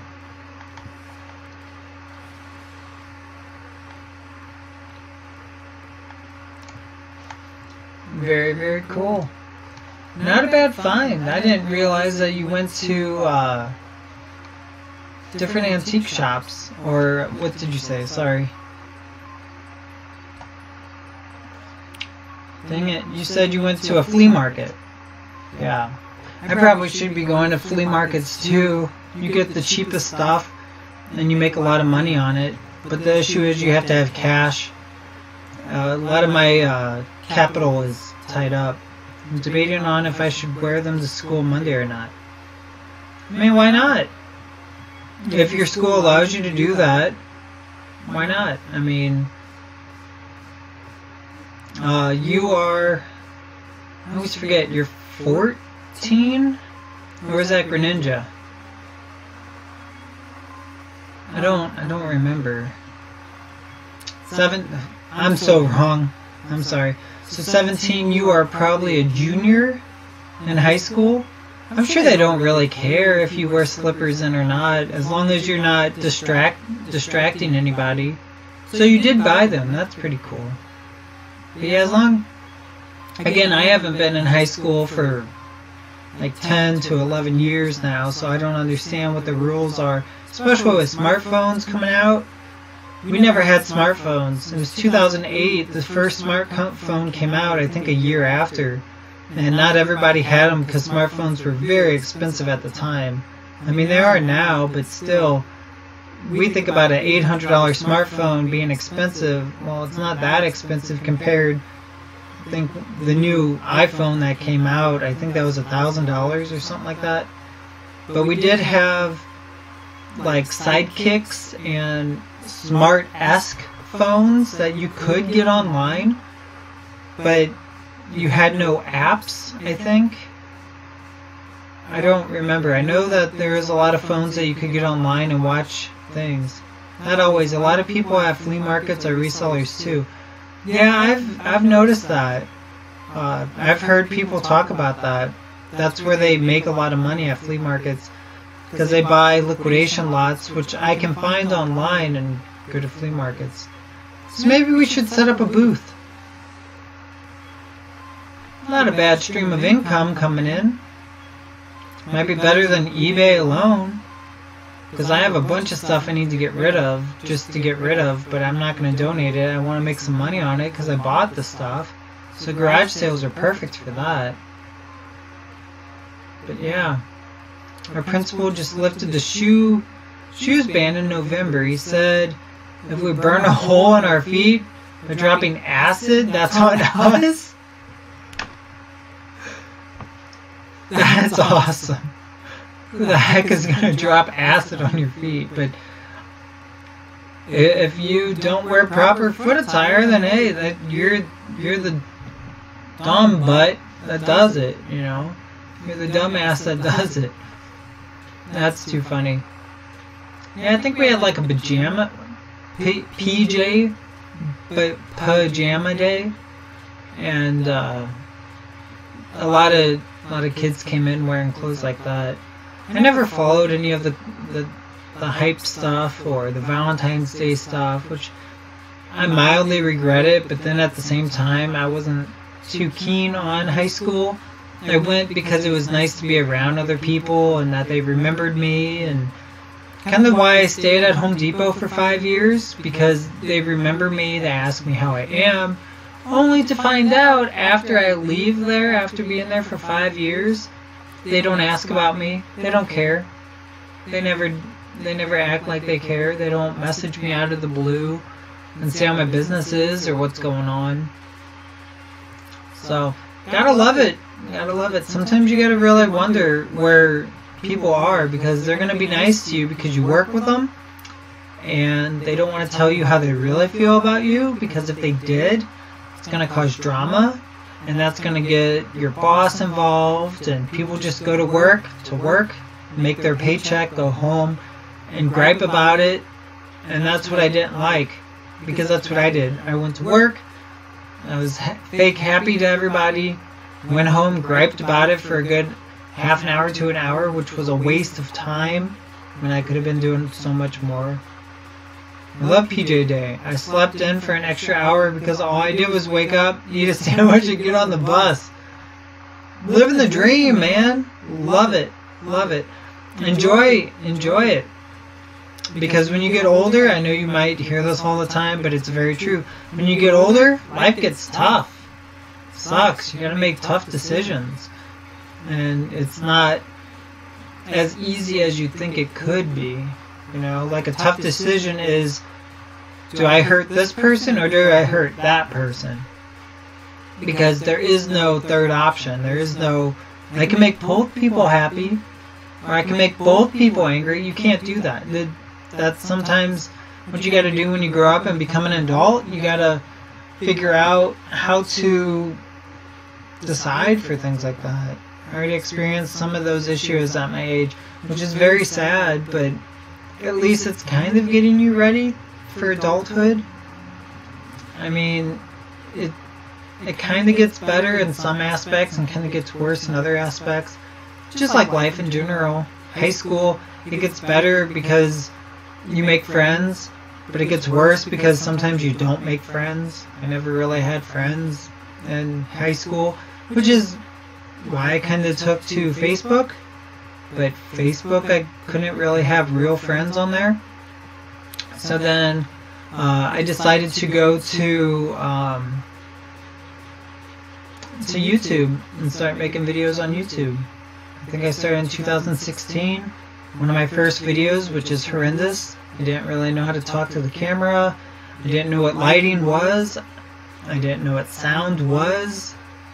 I just didn't know how to open up, how to talk to people. Yeah, I don't use Facebook anymore. I use YouTube, Twitter, and Discord. Discord's great. I do like that because you can get a one-on-one with people, but sometimes if you message them, they don't get real messages. So I guess you can go in the general chat, see that that person's there, and say, hey, I messaged you. YouTube is awesome, too. I really do support YouTube, even though YouTube kind of doesn't help the creators all that much. Especially when I have 14,000 watch hours. I can't be monetized because I'm not at 1,000 subscribers, but I mean, it's nice to have that monetized money coming in and making money, even though that it could be $2, but $2 for my time will start paying for a new computer. We'll start paying for a new camera for all you guys to see. And the thing is, I don't necessarily want to ask for donations, but yes, it's always there, but it's just one of those things where it's like, I want as much devotion as I can to the people that are watching me. Well, $2 is better than nothing. Absolutely, I agree. And that's why if I see a dime on the ground, I'm going to pick it up. Shoot. That change adds up. I went to the bank, not Coinstar. Do not go to Coinstar, which I got a story about Coinstar for you. I know it keeps going past the time that I said, but I cashed in all my change, and it was $82. $82. That's my phone bill plus a bunch more money, you know? So it's like, change does add up, absolutely. And I see people just throwing change. Hey, you can have it, whatever. I don't carry change. I don't need it. Okay, I'll take your $82 a year that you don't need. Shoot, money's money, man. You don't want your pennies? I'll take pennies. Mr. Beast paid for an expensive car with pennies. They took the pennies gladly, but he also tipped them $1,000. But they still, money's money. They still got the money. But yeah, Coinstar, there's a guy that stole, what was it, $33,000 worth of rare coins. My phone bill is quite average. I got the $55 plan. That's not bad. I think I pay, some months it's $60, others it's $70. It's unlimited text and data, which I need. I need that unlimited data because if I'm out thrifting, that's how I make money, you know. But this guy had $33,000 worth of rare coins, cashed them in at a Coinstar, only made $18 because they took taxes out and fees for the machine, but $18.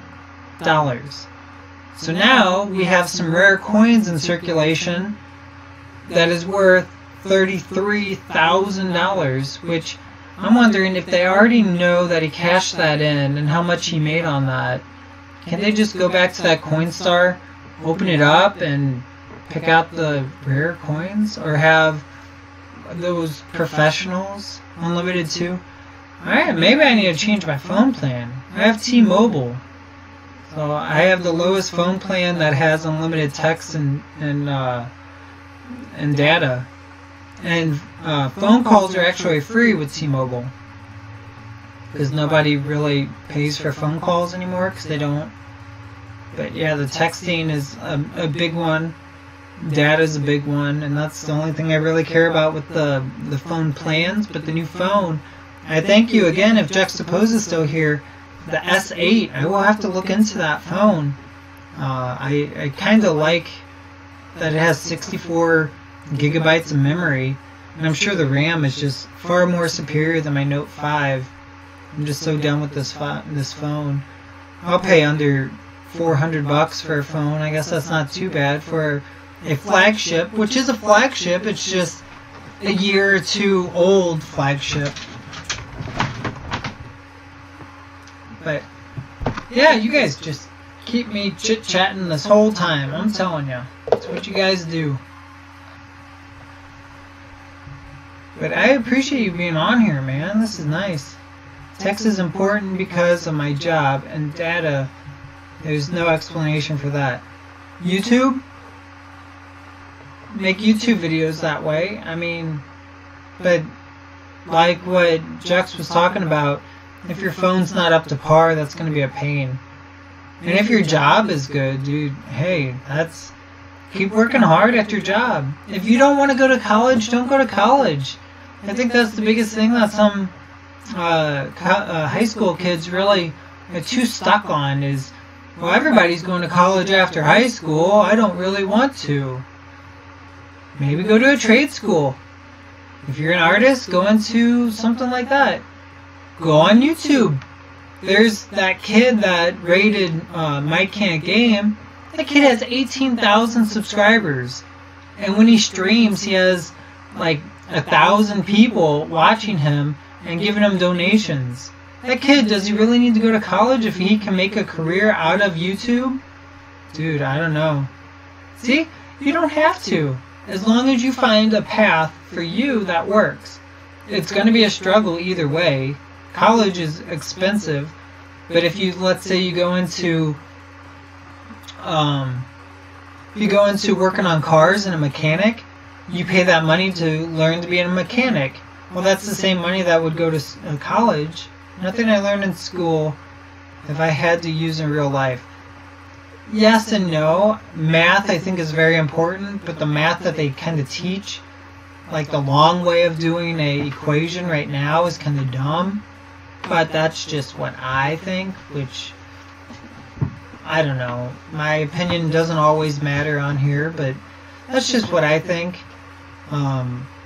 It does get you to use reasonable thinking with math. If I'm in business right now and I kind of need to know percentages, so learn your percentages for sure. But why do we need history and biology? We need history so we don't repeat ourselves.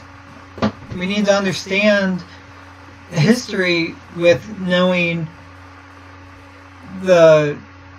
where we came from and that, you know, the life that we have.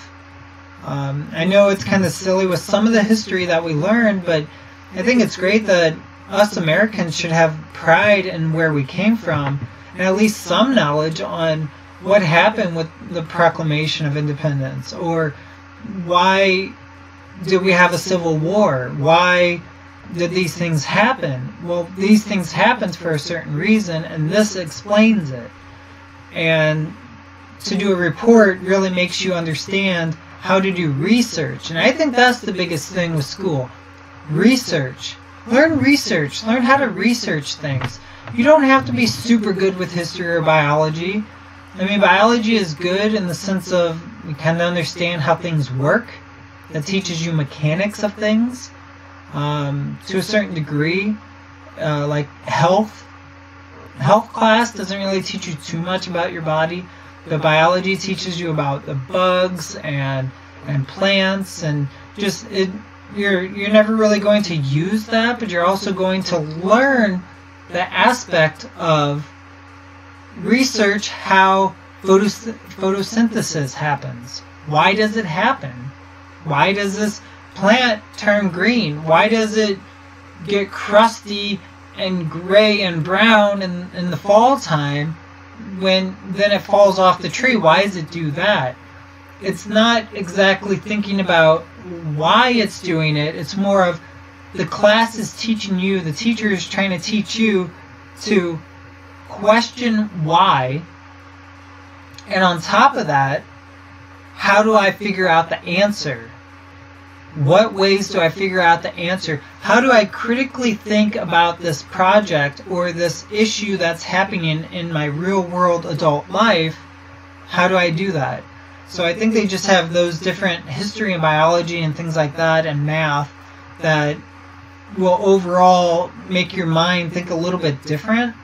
The only issue is I don't like how schools set you up in chairs and you have to sit uniformly, like you're in the military, and raise your hand, can you hear me? Don't speak out. You speak out, you're in trouble. Like, I don't agree with that. But look at the cars over the years. Cars have improved. Technology has improved. Schooling, has that improved? Kind of. Now you get tablets. Some classes get laptops. But that, you still have to sit in a chair. You still have to sit for 5 stinking hours straight with a 5 or 6 minute in between the classes to get there. 0 social time, you know. I mean, I'm taking food and nutrition, what helps me with my job. Dude, that should help you with anything you do, not necessarily with your job. I think that's a really good class. I like that. Just like facts, family and consumer science. I think that's a really good class to have, because then it teaches you how to balance checks, which actually I don't deal with checks. But if I had to, I took that class, I know how to do it. It teaches you stocks if you want to get into stocks. It gives you that option, which I know somebody took that class and they made $1 million in their stocks that they pretended to have. So maybe that's an option for them that they never thought about. We don't have any economics class like that. Then maybe that food and nutrition, I don't know. I don't know what state you're in. I don't know how your schooling is set up. For my school, we never had a food and nutrition class, which I really hope we did, because then that would teach children, no offense to you, children are 13 to 18 years old, even below that. We have as a government and econ, which you have to take as a senior. Yeah, fair enough. But like, that food and nutrition class is perfect. I think that's great. It teaches you what's good food to eat, what's bad food to eat. Why should you eat good food? What's the point of eating kale? I don't like it. Well, here's how you can eat kale in another way. Try a smoothie. Try it cooked. Try it so many different ways. And the nutrition part will teach you to avoid having to see the doctor all the time. To avoid, if you have, I guess the word is disposition of heart disease in your family or diabetes in your family, at least you would take that class to make you go ask your parents, hey, do we have this in our family? If we do, maybe I should watch my sodium level. Maybe I should watch my sugar level. Maybe I shouldn't eat McDonald's every single fucking day. Sorry for the rant, but seriously, I don't understand why they're not teaching kids at a super young age, stop eating this stuff. Kids don't come out of the womb going, I want mac and cheese. Their parents teach them what mac and cheese is, which makes the children crave mac and cheese.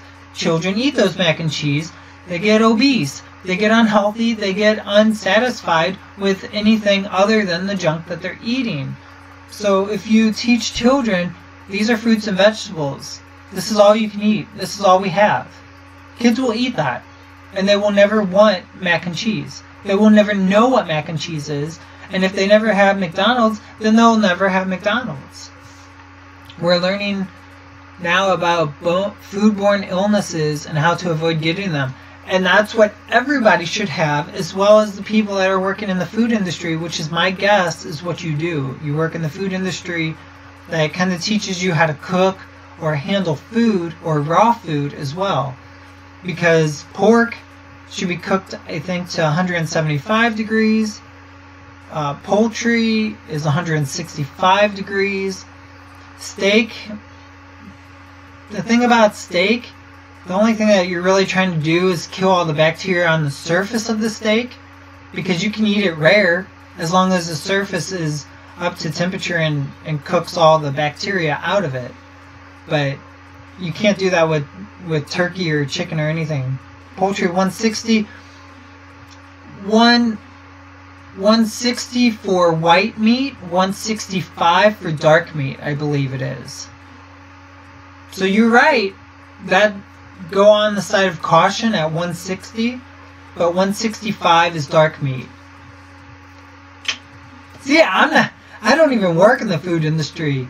I mean, I really think we should have had these classes growing up, but I research, I Google crap all the time. You look at my Google history, you're going to go, what the heck? But yeah, for sure, poultry, 160, very, very smart. You just got to remember that. That's the low end. When I made my chicken breast the other night, it hit 165 and I ate it. It wasn't as tough, I guess. I'm not used to just cooked. I normally do white and dark, 162.5. Yeah, I mean, you can go a little higher. I mean, it's not going to be too tough if it's at 170. I mean, if you have customers that the food's going to, they might complain. But if there's sauces and spices and seasonings and they're eating it with like a kale salad or they're eating it with potatoes or something like that, I don't think people are going to really complain if you're the chef that they're going to say, well, this chicken tastes like it was 161 degrees. Can you please cook it 2 more degrees, please? You're like, come on, no.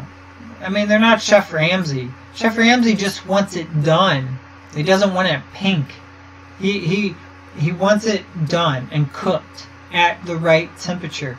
If it's over just a little bit, so what? But when he talks about it's bloody dry, that's because they're cooking the chicken at temperature maybe and just letting it sit in a hot bath or something like that. And I don't know if your restaurant that you may be working at, again, this is all assuming if you work at a restaurant, make it edible. That's all I believe in. Yes, make it edible and make it safe.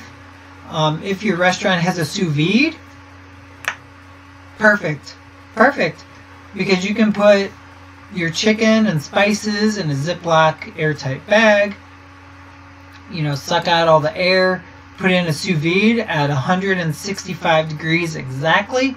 It'll keep it at that temperature that entire time. All you have to do, take it out, put it on the super hot grill, like flaming hot, get those char marks, throw it on the plate, give it to the customer, and they're good to go because it is cooked, not overdone, not dry, has a nice crust on the outside. Boom.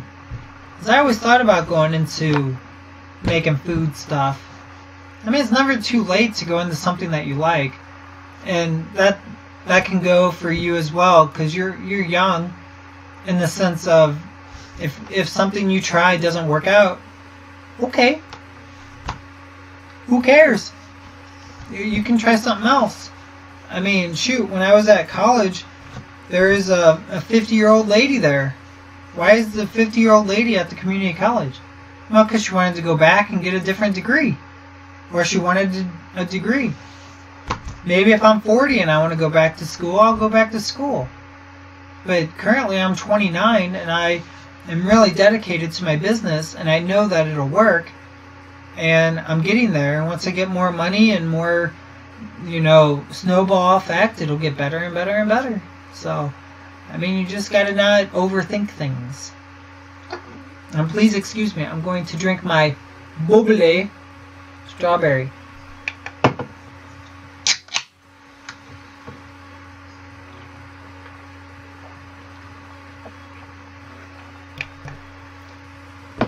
That's some good stuff. But yeah, like I said, I was going to stop at an hour and 30 minutes. These live streams get me going, man. It's like my personal little... If you ever seen House... What was that? MTV... What was that? In the late or the early 2000s, it was called MTV Real World. And they would go into like this little office room. It's not bad. It's just like any other seltzer water. It just has a little bit of flavoring. I mean, you can get your local brand of bubble water. It's just carbonated water and natural flavor. But yeah, Real World was like, they would sit in this booth with just a camera sitting there on them. And they would just confess a whole bunch of stuff. And half the time they were drunk or whatever. Kids. But yeah, Ooh, what it would be to be 21 again. Would you change what you did? I don't know. It's always an interesting question that people may ask me. I've never seen that. I think my brother has. If your brother's in his like mid-20s, he probably has. Well, yeah, he would have had to been maybe 10. He could have seen that when he was 10. But yeah, it all depends on how old he is. It wasn't a bad show. And then, excuse me, Road Rules came out, and they did like all these challenges. And then it was Road Rules Real World Challenge on MTV, when they just combined a bunch of two different shows. Because Real World was 7 strangers live together under one roof where the drama's real, or something. And before this, MTV was strictly like music videos and like edgy cartoons like Doria, if you ever heard of that name, or Beavis and Butthead. Or I think after Beavis and Butthead there was another one that came out. And then after all these came out, there was King of the Hill was kind of along the lines, but it kind of cleaned up just a little bit for King of the Hill. And then you got Trey and whoever came out and made South Park. Which, if you ever seen South Park, you see the intro with the mountains. That's a real mountain range in Colorado. I've seen it. My buddy's like, hey, check that out. That's from South Park. Never seen any of those. Only King of the Hill. Yeah, Beavis and Butthead was one of those shows where it was just super raunchy. But it was mainly revolved around these 2 stupid kids that didn't like school. And they were just stupid. They just... Beavis and Butthead. They just did stupid crap all the time. Kind of like South Park. South Park kind of copied them, but they got a little... South Park got super raunchy. Like, you know South Park, how crazy they can get with their videos and what they can do. But Beavis and Butthead was more tame in the sense of making fun of music videos. Making fun of, you know, the girl named Daria. Hey, look at diarrhea. You just said diarrhea. Or he would put his shirt over his head and go, my name's Cornholio. I need TP for my bunghole. And he would just say weird, funny things because of the voice, because of the stupid crap that he did. And that's how a lot of generations before that learned from that. The same thing goes with video games. I mean, you go from Atari Pong, boom, boom, to go more into the Nintendo and Sega, and then Sega learned from itself to go, what do the customers want? Technology's getting better. Now we have 3D stuff, so N64 came out. And Game Boy had the Boogle Boy, something like that, that you would put over. It's like the VR that we have nowadays, like no joke. And this was in the 90s. It was a little helmet thing that would go over your eyes, and you would have little joysticks. But the issue was it was giving people headaches because they couldn't make the 3D effect not so jaunting, I guess the word is, where it really messes up your sight and gives you headaches, because it's like if you had glasses on that are not your prescription. But that didn't work, so it flopped. So I mean, over time they learn off of what they did, and that's exactly how these shows become where they're at. South Park started, Family Guy followed them, Cleveland Brown Show, spin-off. You can tell me a whole bunch more. I probably don't know any of them, but there's a whole bunch of like other cartoon type things. And MTV, that's where they started with the raunchy things and just strictly music videos. And then from there, because MTV, music, TV, television. And then they started going into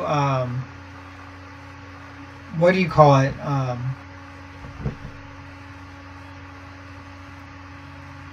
just spaced out again, man. But yeah, the GameCube. I think the GameCube did follow up the N64, because then they made cartridges and then they started making small, tiny discs. And then I don't know if you were on my live stream, but there's a Panasonic GameCube that sells for like $900 to $1,000 used, and it came from Japan, and it had a little screen, I think, and it could play DVDs. And that kind of flopped because they didn't like that idea. But Nintendo created the GameCube and marketed at $89, which was a very, very cheap thing than the Wii and Wii U series. And that was a big one. The Wii, that came out 2005. I think I was a sophomore in high school at that time. 2005, 2006 or so. And it was a big Christmas thing that just kept selling out because they wanted to use that cool IR thing. And apparently with your Wii, you can use candles. Light some candles and you don't even need that screen. So, I don't know. I saw it on YouTube, so it must be real, right? No, I'm just kidding. But it probably does because it senses the light because it shoots that IR. But the GameCube came out and they made it $89 a piece because Nintendo figured if the consoles were cheap, people will buy the expensive games. So they're $89 a console instead of $120 or whatever it was at the time. Because I think an N64 was probably $150 at the time, which was a lot of money. Just like the Xbox One now, $300, $400. No thanks. Yep. Then the Switch came out. Well, actually after the Wii U came out, I guess if we're talking about consoles, yeah, then the Switch. But if we're talking about handhelds, that's a whole new different story because Game Boy and Game Boy Color, Game Boy Pocket, and that can be a whole day thing. But in the other branch of Nintendo was the Game Boy series and the DS era. Yep, and that's what I found at the thrift store the other day, is the original 3DS. So I thought that was pretty cool for only like $14. I'm like, hey. And then inside of it, I don't know if you were on my stream or not, or if that was Yoshi, but inside of it is a Mario Kart 7 for the 3DS. $14. I'm keeping that, making that price go up, because I actually have a Nintendo 3DS XL. I think I spent $100 at Goodwill, brand spanking new, and the price just keeps climbing. So if you have any of these like brand new, the Switch, buy a brand new Switch, seal it up in a box, open it up 15 years from now, you spent what, $300 on it now? Brand new, 15 years from now, maybe $1,100 for you. I don't know. That's what people do. N64, if you have a brand new N64. Oh, for me, I found the original Xbox. The first Xbox, a big hunka chunka, found that for $60 at a thrift store. $60. Sold it for $400. It was an open box, but still, all the components were brand spanking new, never been used. All of it was all in plastic. $400. $60 item sitting there. And I'm sure when you bought it back in the day, let's look that up real quick.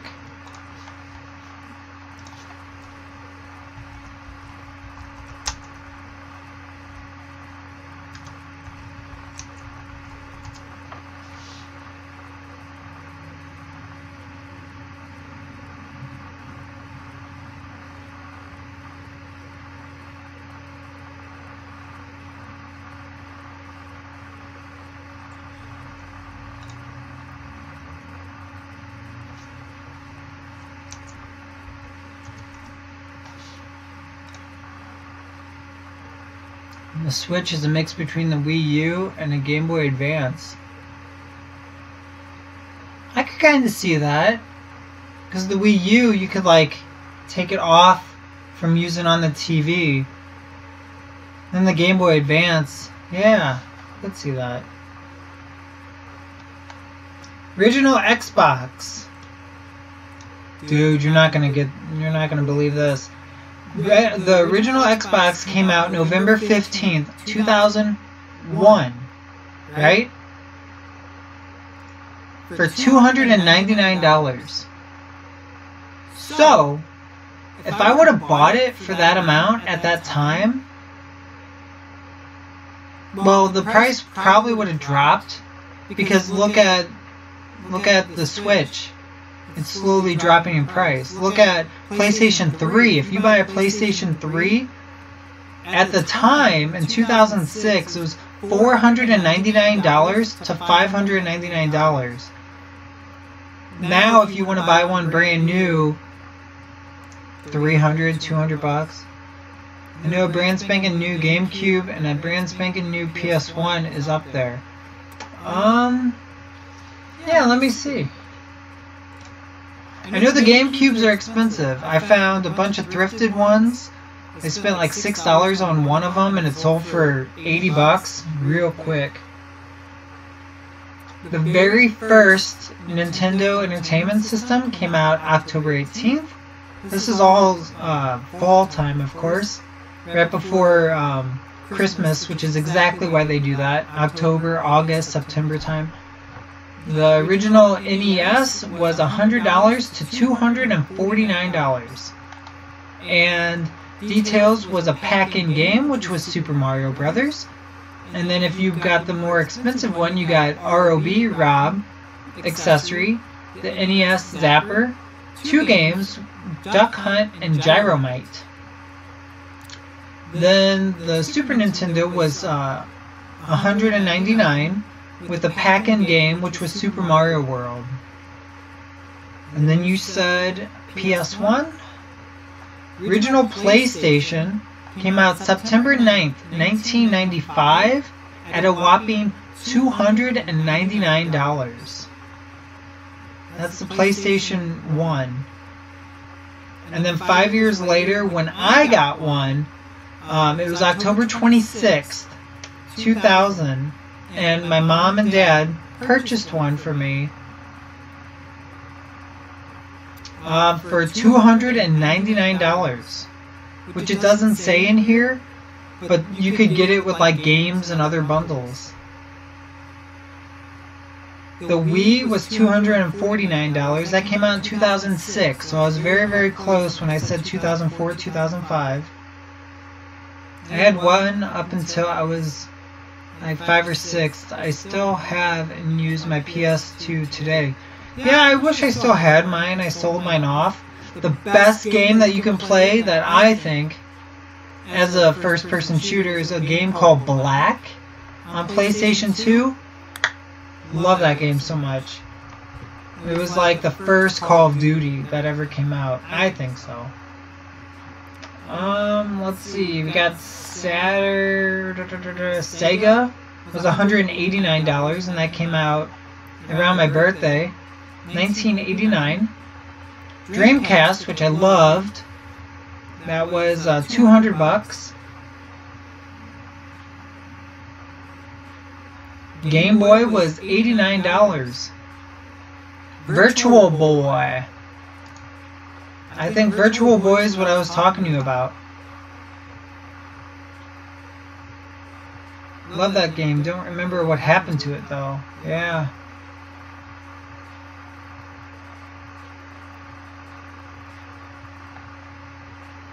Well, Virtual Boy is not letting me see it. Game Boy Advance came out, Nintendo DS 149, PSP, which is still kind of going strong, same thing with the PlayStation Vita. Atari Lynx came out 1998 for $179, which I actually have the Atari Lynx 2.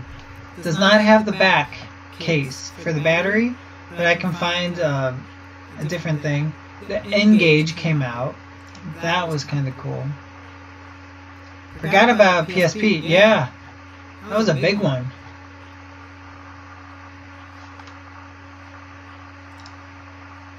Here, let me go back to that.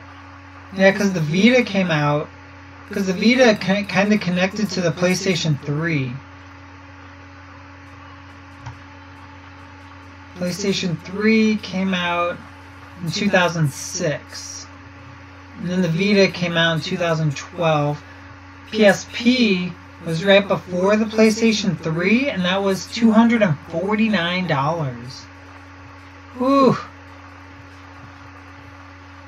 I don't know why they're not showing me prices of the GameCube.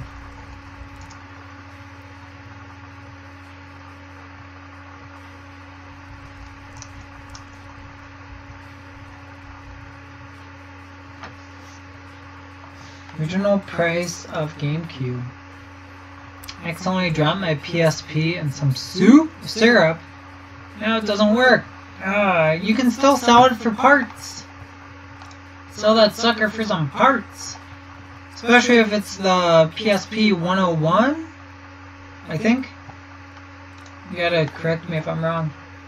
Nintendo GameCube console. The company announced Monday its price of GameCube console at $199, a price that's $100 lower than the Microsoft Xbox or Sony's PlayStation 2. Games for the system will retail for a more standard $49.90 each. This was in 2001, which actually backs up what I said when they were trying to drop the price of the game console itself and raise the prices of the games. Yep.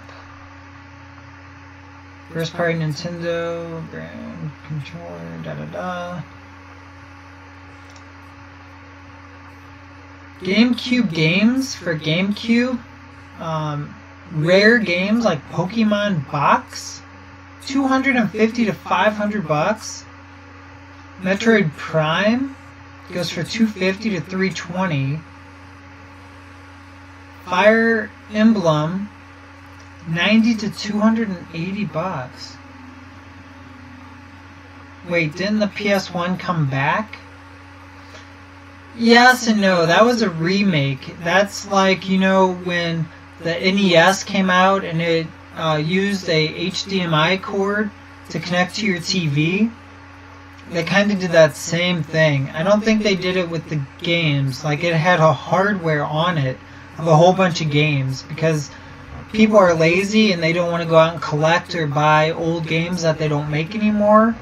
And I think that's what happened. Because over time, PlayStation 2 decided we're not making any more games. We're not going to sell any more games because now we have the PlayStation 3. And then after a while, when PlayStation 4 came out, the PlayStation 3 games slowly stopped selling, and they just stopped selling altogether. Same thing with the Wii games. I actually have a Wii game that's used that still retails as a used game for $60 because it's so rare. Now with the new PS1, you could use the original PS1 games, right? I don't think so. I think that, like I said, it's using a hardware system for the PS1 games that are out.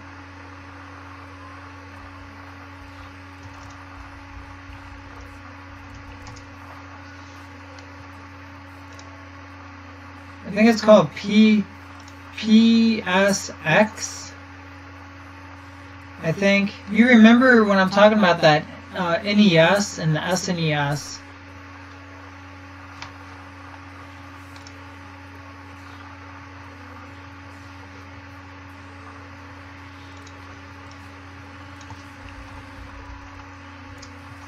Yeah, it's called a remake. It's called the PlayStation Classic. I think, yes.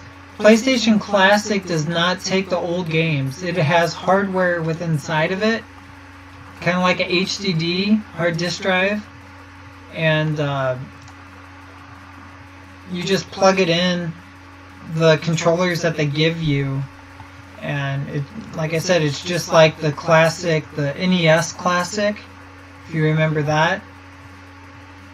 The SNES Classic came out too, which everybody went crazy with buying because it was only like $40, $50 or so, and people were selling them on eBay for $300, and people were griping about it.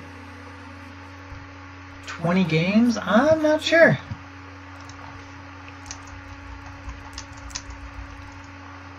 I know the Nintendo one had quite a good amount of games.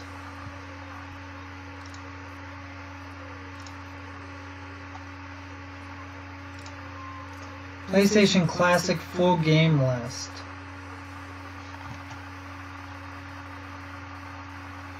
Yeah, PlayStation Classic comes with 20 games in Europe and North America. Which of course they're going to put the basic games that we've all played. Final Fantasy 7, Grand Theft Auto, which was the first one, Metal Gear, Raymond, Ridge Racer Type 4. I loved Ridge Racer on PlayStation 2.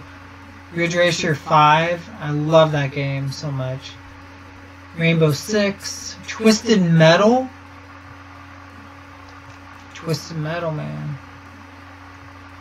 Same with liking Ridge Racer 5. Yeah, that was one of my favorite games, man. Love it. Awesome game. Wait, which one? There's like a 4-second delay, like I said. Ridge Racer? Or Twisted Metal? Yeah, Ridge Racer. Twisted Metal, too. That came out on PlayStation 3. When it was on PlayStation 2, there was a variety of 3 or 4 different ones that came out. Then PlayStation 3 came out, which I wanted that game. I bought it, and it just, you could play online, but these guys knew how to play so good. Beat the crap out of me. Even when I played as Mr. Grimm, the guy on the motorcycle, the skull guy, they still kicked my butt. Well, both, come to think of it, yeah. Ridge Racer and Twisted Metal were the cream of the crop. Good stuff, man. Good stuff. And now we have silly games that are out that are nowhere near the sentimental value that you can think, you know. I mean, 10 years from now, are you going to think back and go, man, I think sentimentally about, you know, Fortnite, man, I miss when I used to play those games. I don't know if people are going to be thinking that. But with Ridge Racer, Final Fantasy, Twisted Metal, we all think back, we go, man, I miss playing those games. I remember exactly where I was when I played those.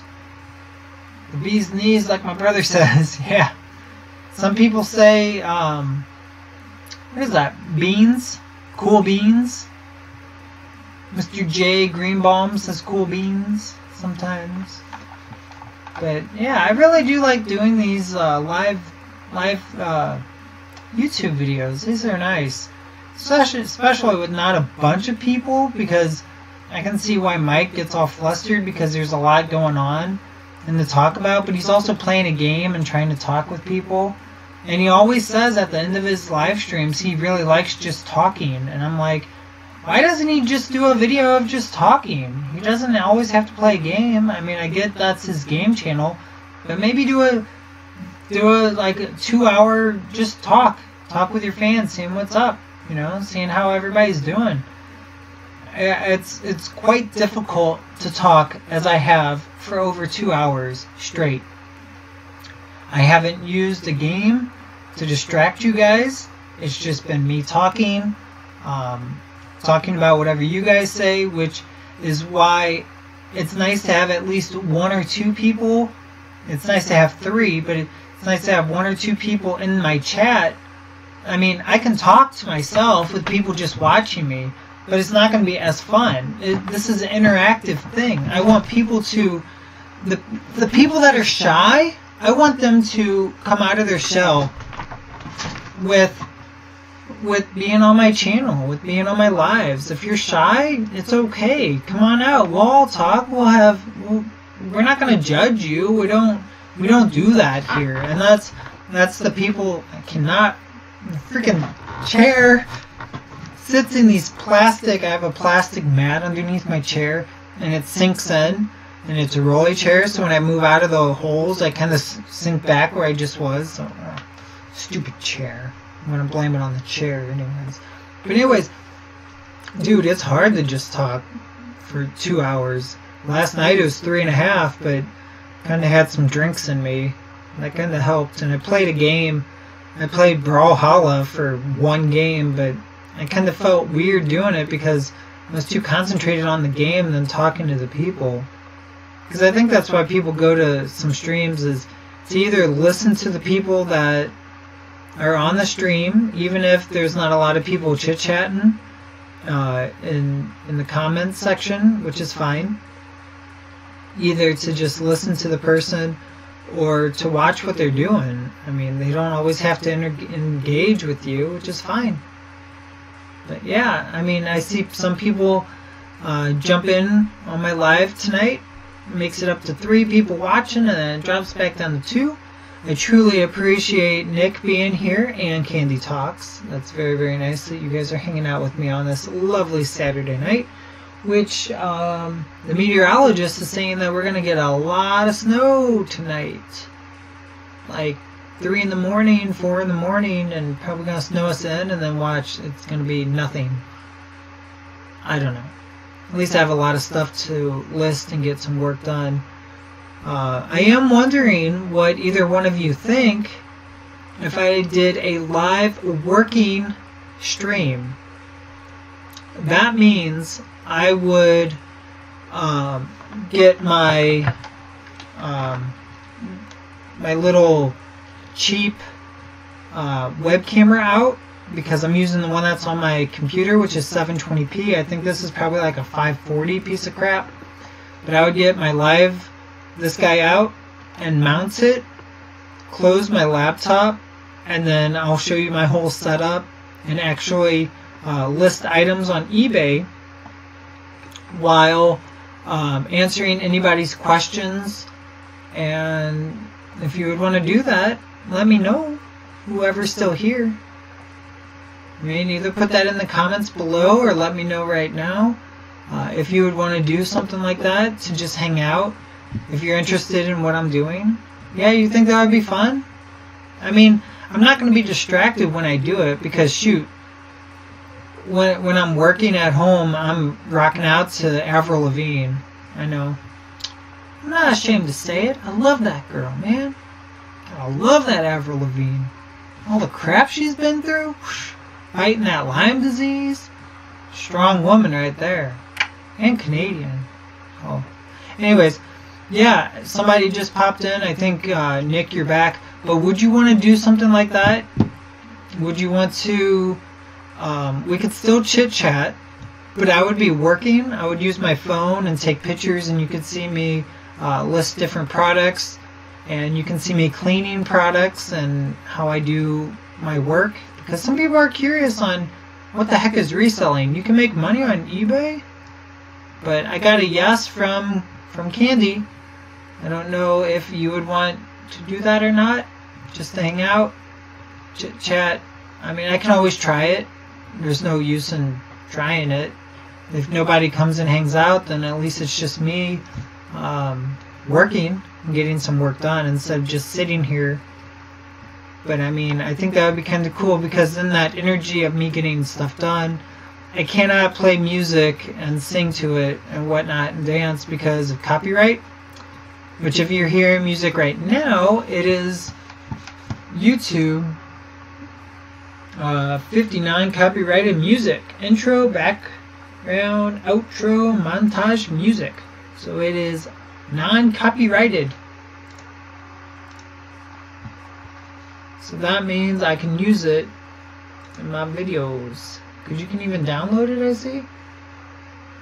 What's good, guys? First, Happy New Year and a little New Year's present. Here's the top 59. My God, have I promised you guys for this for ages. But yeah, that's really cool. So many uploads were lost. But yeah, this is all free music. Apparently it's a 17-year-old guy that did this. First, would like to congratulate you on this. Far in the description, I'm your average 17-year-old guy going to school to do 4 A levels. learning to drive and dealing with mundane life. Here you expect to see non-copyrighted music of all sorts, ranging from your epic dubstep to blah blah blah.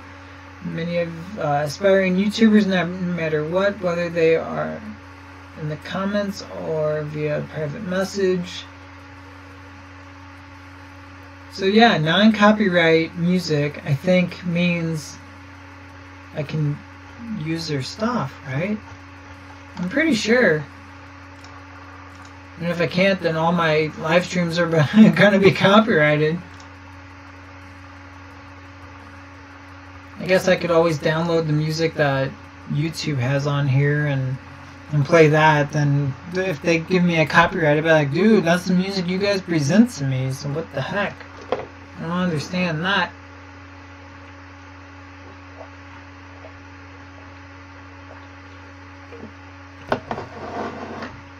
But yeah, let me know if you want me to do a working live stream. That'd be kinda cool. Coolio. Juan Julio. Need pee-pee from my bumhole. Cool. Yeah, I know, I'm kinda weird, whatever. You get what you get when you get on my channel. Got it? You got it? You got it? You got it? Give me that thumbs up and say, yeah, yeah, yeah. Give me that thumbs up. No, I'm just kidding. Like I said, you do get what you get when you get on my channel. Sometimes you're going to get me goofy. Sometimes you're going to get me serious joke. I know. Try to be more serious and be funny. Because being funny and being goofy and not taking life so serious is quite fun. Because it helps other people that are taking life very, very seriously. And it just lightens the mood. So, yeah. Again, like what I was saying is, I think I'm going to do that working live stream. I think that would be kind of neat. Have people watch me. Of course, not give away any information for my business, but whatever. I'm not too concerned about that. If you want to find my channel on eBay, you go ahead and find my channel on eBay. Buy my stuff. I don't care. It's just, if you're going to find it, at least be respectful and not share it to everybody. I mean, there's one guy, I already found his channel and I'm not going to be disrespectful and tell it to everybody. I mean, that's just wrong. It's just interesting to see what he sells and what he talks about. And I try and copy his listing and how he does things, because that's the best way to be. Because if I screw him up and shut down his channel, then I'm not going to have anybody to learn from. And then that's just kind of terrible on my part. But eBay protects you for sure, because they have the policy to protect sellers, because sellers make them money. Money makes eBay happy. That's how it goes. Plus, I'm paying $20 a month to keep my store alive, so yeah, $20 is not that much, considering Amazon is $40. Spending over $400 just to keep that store open. So dumb. So it is what it is. But yeah, that's why I gotta get my sales up. That's why I'm excited about today with finding those 3 items and making about $400 or $500 profit. That $20 a month is worth it. Absolutely. On eBay, absolutely. I'm not to the tier where I need that $40 a month on eBay. Amazon, you're kind of forced to do that.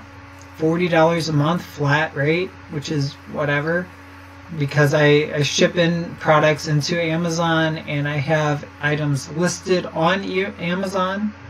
If I do the 99-cent one, you can only have 40 items, which is not even worth it. I have over 200, I think I have 400 items listed on Amazon. But yeah, I think that $200 a month is 100% worth it. Plus, each quarter, because there's 4 quarters in a year from the fiscal year, which is not the legit year, because January, February, March, April is not the first 4 months of the year. It's February, March, it's like off by a month or 2, because 4th quarter is December and January. or something like that. But I get a free $25 voucher for eBay products like tape and boxes and things like that. That's why, which I don't have one near me. I don't have one near me, but I have a box that has eBay writing on it. So it's an eBay branded box. You can even get eBay branded tape, but I already found the tape that I like. That works perfectly with my tape dispenser. So I thought that was just kind of cool. I am going to end it at 2.5 hours because this is a very long time and I was only going to do it for an hour. And you guys get me talking and I do enjoy this. If you are watching me and you're not subscribed, please hit that subscribe button. Make that red turn gray because that would be awesome. And if you haven't, hit that thumbs up. I really appreciate that as well. I'm not sure if it does anything with the YouTube algorithm. If it does, that would be awesome. If it doesn't, then I probably should stop asking. But I know hitting the subscribe button does help me quite a bit. Especially if I get to that 1,000 mark. But I think the main thing is you guys are all here. You guys are all listening to me. It's always nice to be heard. Just as why I want people, if they have something to say, let me know in the comments. Let me know in the live chats. Just speak out to me and say, hey, I just want to say hi. Yeah, exactly, Nick. And I'm kind of give or take plagiarizing the words that Mike says, but yeah, if you're feeling alone or anything like that, hit me up. Message me on Instagram. It's the same name as here, Thrift Hunter with the 3. Message me on there. I don't really know how you message on here, but you can also find me on Discord. I think I use the same name. I just use the same name on all platforms. My YouTube, my Instagram, and here. If you want my Snapchat, I don't give that out that much. So good luck with that because I kind of keep that secret. My Twitter, you can find my Twitter if you want. I don't use it that much. I probably should because that would get a lot of people to get on YouTube live stream. But yeah, we're nearing the 2.5 hour mark. We are about 2.5 minutes in. If there's anything you want to say or a shout out, please let me know right now. But I still think I'm going to try that working live stream probably on Monday, and I might make it like a regular thing. I'm not sure how long it goes because I was only going to make this an hour, but I've been rambling for 2.5, which I could probably go to much more. Let's see. Mike is still live. Yeah, he is still live. He has 10 people watching. And that's probably another reason why I don't have a bunch of people on here, because I see Buildable, Yoshi's there, Custom Pop, Munching, all of them are on there. So yeah, I'm gonna go see him after this. Yeah, that's actually where I'm gonna go too. I always want to end mine pretty much on even numbers because I just like to do that. Yeah, I like to hang out with Mike. I really like that LA Beast is helping him out because he really wants to hit that 5,000 because he has that fan base of the first people. He has, you, Custom Pop, Yoshi, Buildable, Greninja. Yeah, I think so too. And again, I think he should do that live stream where he just talks to everybody and just hangs out. But I don't know if that's his style. I don't know if he can do it. I'm sure he can. I'm sure he's done it before.